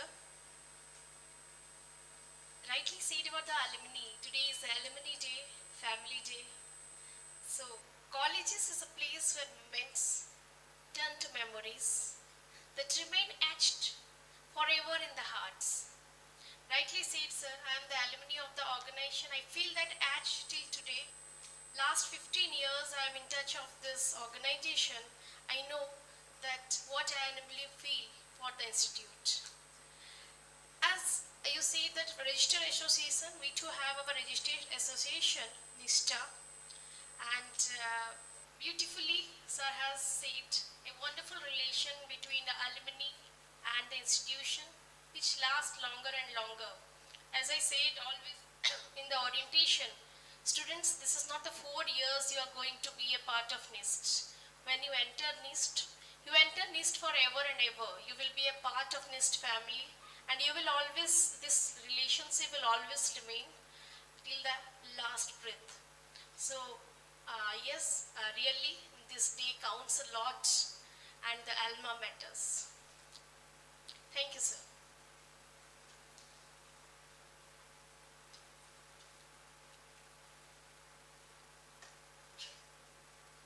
As per Nelson Mandela, education is the most powerful weapon which you can use to change the world. This thought is rightly proved by the Vice Chancellor NIST University, Dr. Priyadarshan Patra. Dr. Priyadarshan Patra is the Honorable Vice Chancellor NIST University. Prior to this, he held the leadership position at Xavier's University, UPES, DIT University. Dr. Patra's distinguished career includes serving as a Chief Architect, Principal Scientist for the Global R&D Divisions of Intel Corporation USA, where he had led world-class corporation research, developing the areas of the server system chips, intelligent low-power devices. Sir, 1 minute. Dr. Patra's accomplishments have earned several prestigious awards, including Intel Trailblazer Award, DKC Degree Award, Intel USA Hero Award, Distinguished Young Leader Award from Odisha Society of Americans. Really, we are honored to invite him, the dedicated man with discipline and determination. Thank you, sir. Thank you, Dr. Patnaik. Respected President of NIST University, respected Mr. Subra Tripathi, President of Business Development of Adani Ports, esteemed Board of Governors member, Brigadier Dr. Patnaik, esteemed member of the Board of Advisors, Sri Arun Rath, advisor to OCAC, Government of Odisha, Dr. Sanjay Mahapatra, distinguished guests, alumni, and members of the wide NIST family.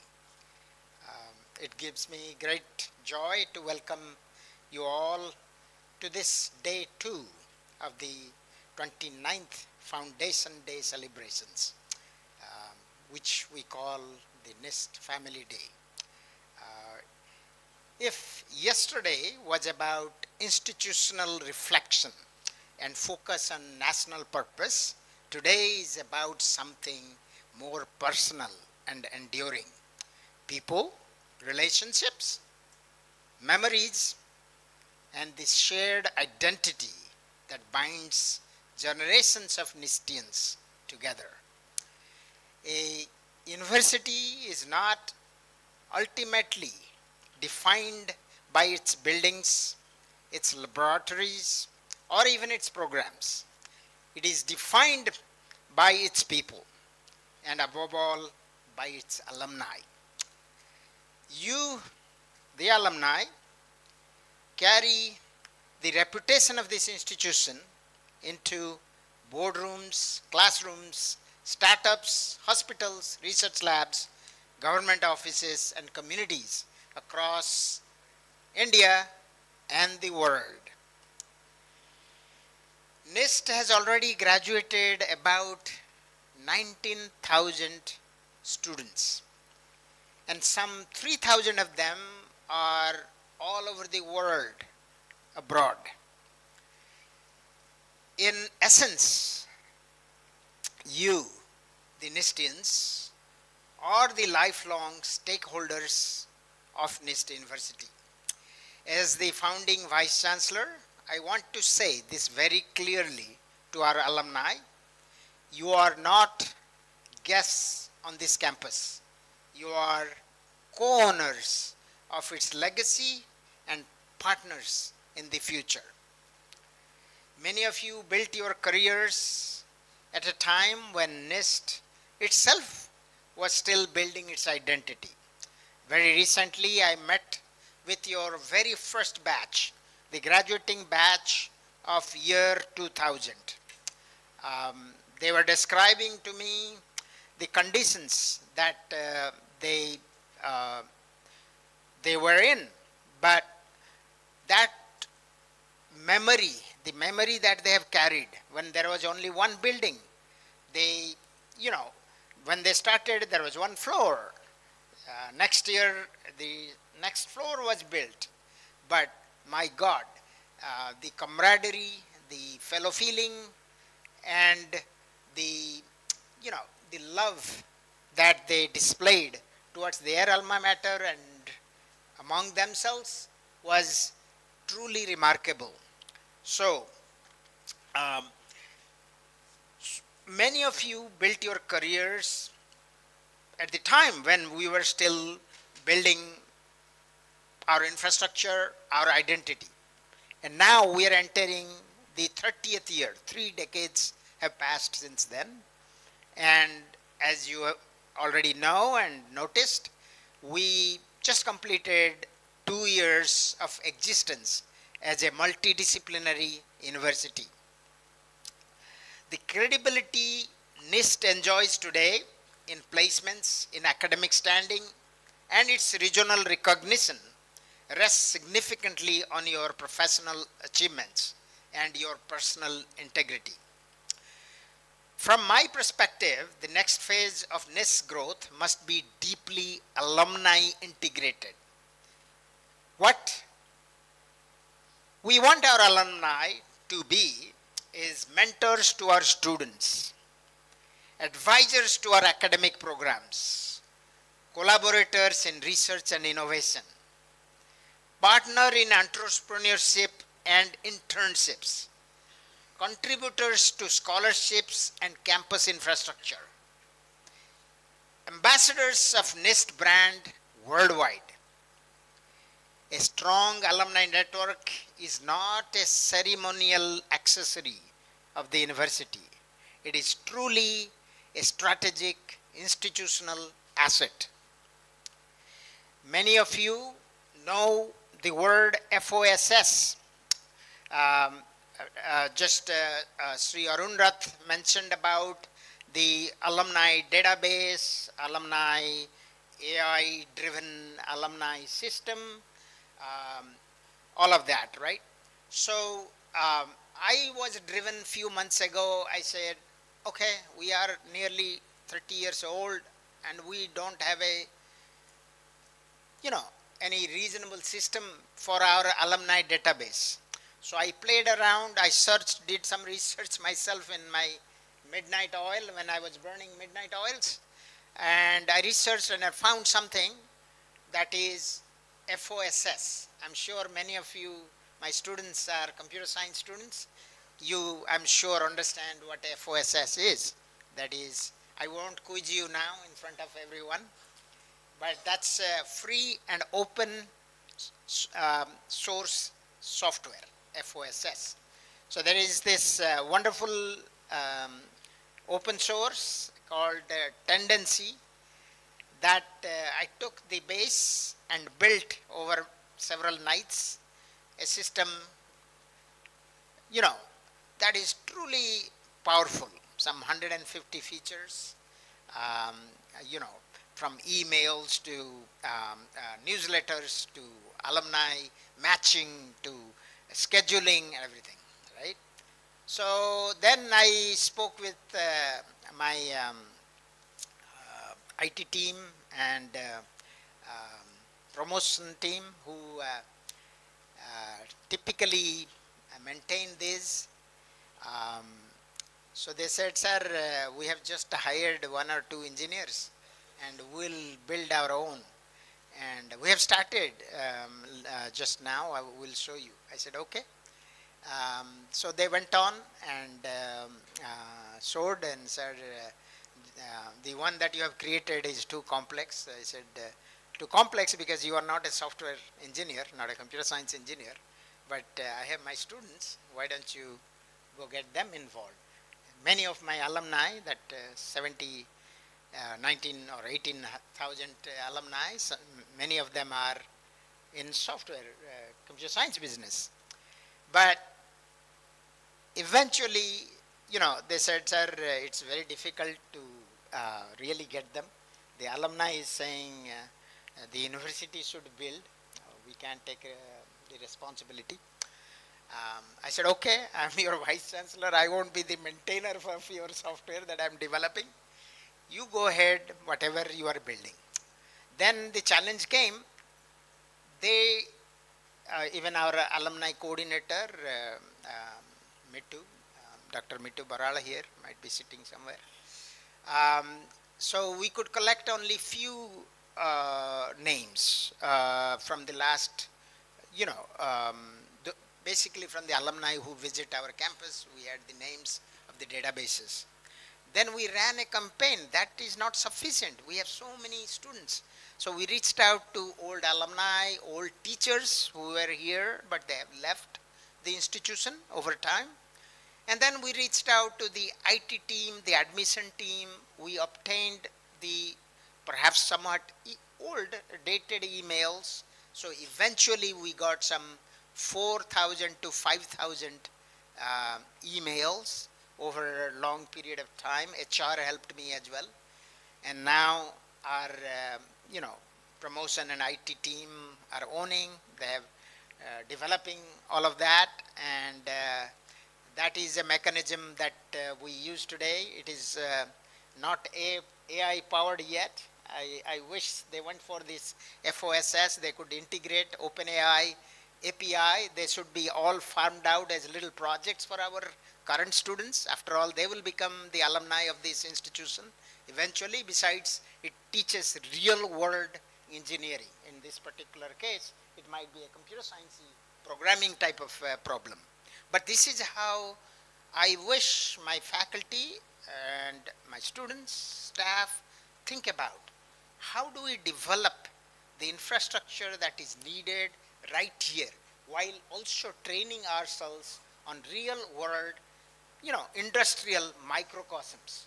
After all, the university is a crucible of knowledge where you create microcosms. That's the only way for you to tell yourself that you are industry ready, because you have created something in a safe environment, something that you have experimented with and you have created, right? Okay, fantastic.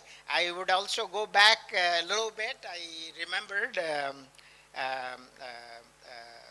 my erstwhile colleague and here, Dr. Mahapatra. I have known him for a while now. Sanjay Mahapatra. He mentioned about our students' hackathon. He met them. As a matter of fact, I'm actually proud of my students. They did win hackathons. We got the grand finale winner award at the same Veer Surendra Sai, institute, but that's under software category. We received the grand finale, we are the winner. So this is an encouragement, and we have gotten several other hackathon awards. So our institution gives special preference to the students. We manage classes, we manage exams. We obviously financially we support to the level that is reasonable within the organization. We encourage our students. That's the way we expose our students. So many of my teams now, student teams, are actually now going. I signed 2 of them just 3 days ago, this approval. So we are creating that ambience that is needed, and you have advised, and we want to take it to the next level, because there is always room for improvement and great improvement. Perhaps, that is, we want to become from good to great. We are reasonably good, and we wish to be great, right? Go to the next quantum jump. Okay. Now, I know many of our other alumni will come later. Many of them are getting recognized for their outstanding work in the wider world. And they will come a little later, seems like. So we have fewer alumni at the moment, but I want to address a little bit to my students, our students, current students. To our current students who are with us today, look around you. The people you see here are living proof that your years at NIST will shape not just your first job, but your long-term trajectory. Learn from their journeys, build relationships, seek mentorship. I also want to acknowledge our faculty, past and present, who have shaped these alumni, and the staff who supported them, the staff who supported them for success. So faculty and staff, that is the people, are the essence, the key, the cornerstone, the heart of any successful organization, and we must recognize them. Teaching is one of the few professions whose impact multiplies silently across decades. Every successful alumnus carries within them the intellectual and ethical imprint of the teachers who guided them. As in Sanskrit we say, Shabidya ya bimuktaye, meaning education is that liberates one. Liberation, true liberation. It is not just that we, as a country, we have our own army and defense, and we have our own, political leaders. But true liberation means not just the physical shackles, but the mental limitations. How do you liberate ourselves? And that's where education has the role. As we celebrate the 29 years of NIST journey, today is all about affirming continuity. Institutions endure when memory is preserved, relationships are nurtured, and purpose is renewed across generations. Mind you, my young and bright friends or students. Finally, I want to thank each one of you for returning to your campus, that is meant for the alumni, reconnecting with old friends and mentors, and renewing your emotional bond with NIST. As I say, once a NISTian, always a NISTian. With these words, I conclude and wish you a day filled with joy, reflection, and renewed connection. Thank you very much, and Jai Hind.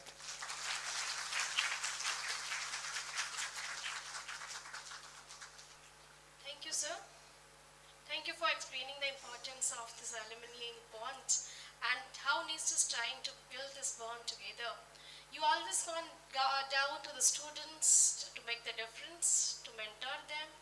Rightly said, institution impact multiplies with students, with alumni, with faculties, with employees, and with legacy. Thank you, sir. Today, we are honored to extend our deepest appreciation to our guests, the priceless time they spare for the award ceremony, for the ceremonies today, for the inauguration and award ceremony of the NIST University Foundation Day, 29th NIST University Foundation Day, and Alumni Day together. In recognition of their gracious presence, we present this memento as a small token of the immense gratitude. This memento serves as the lasting reminder of the impact they had on the organization. I request Sukant sir, President NIST University, to present the memento to distinguished guest, esteemed Dr. Subrat Tripathi sir.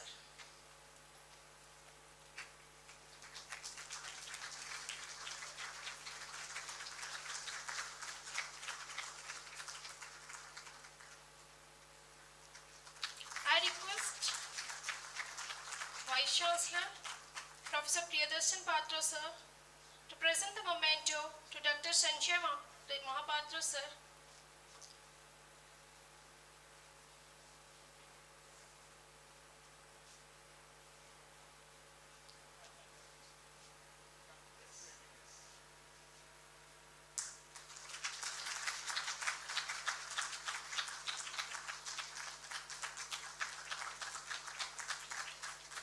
I again request Sukant Mahapatra sir, President NIST University, to present the memento to Brigadier L.C. Patnaik sir.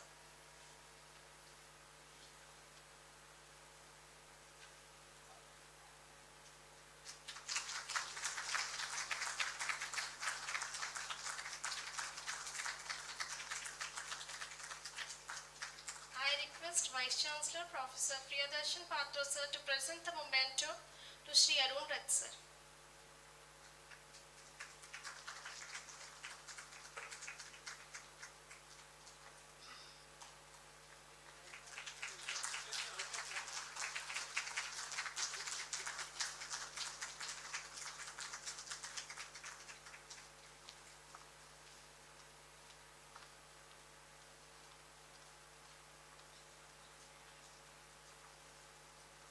Thank you, everyone. The true reward of diligence and honest endeavor lies in the tangible material gains, but in the intangible sense of deep gratification, achievement, and fulfillment that comes from the recognition and appreciation of one's hard work. It is with great pleasure I now invite the man of principle, love, empathy, someone who has set the benchmark in the institution through his dedication, commitment, and sincerity.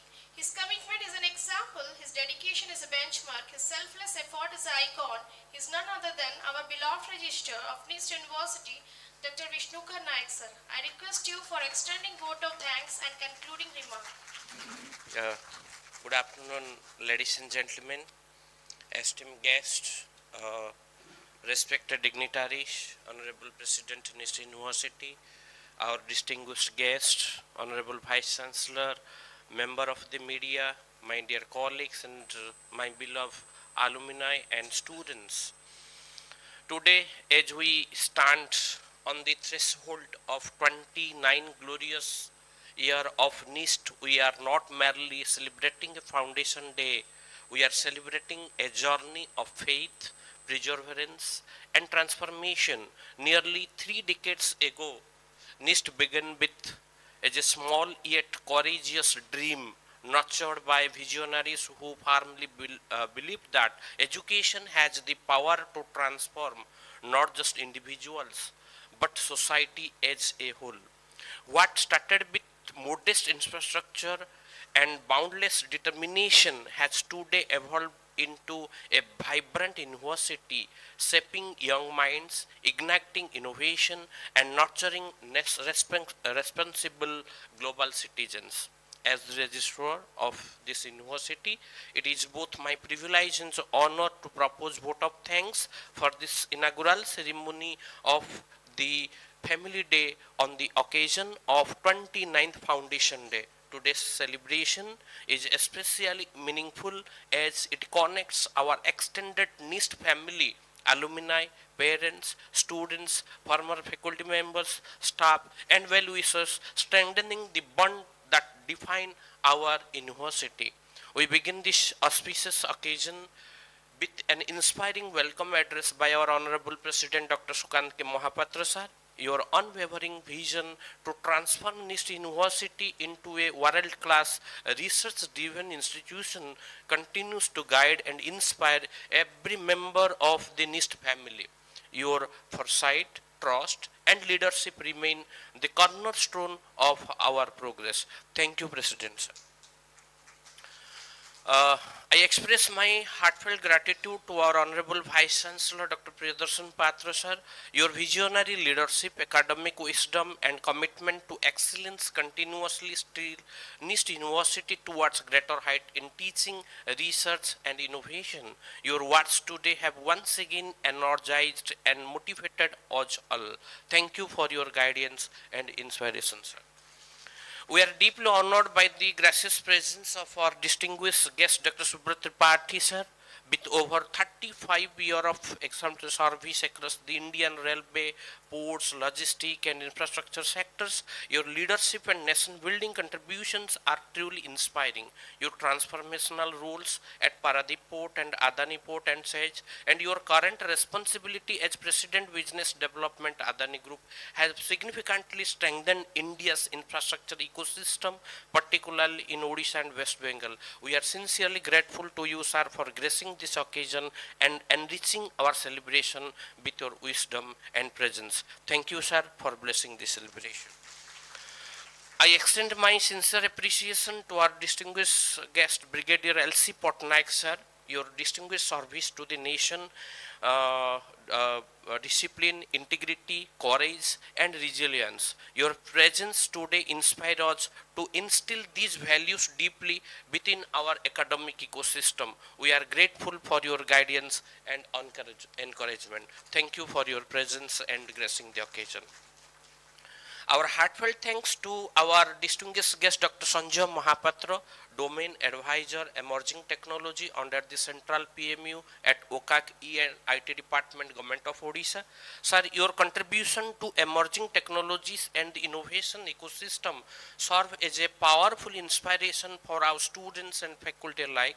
Thank you for sharing your valuable insights with us. Thank you.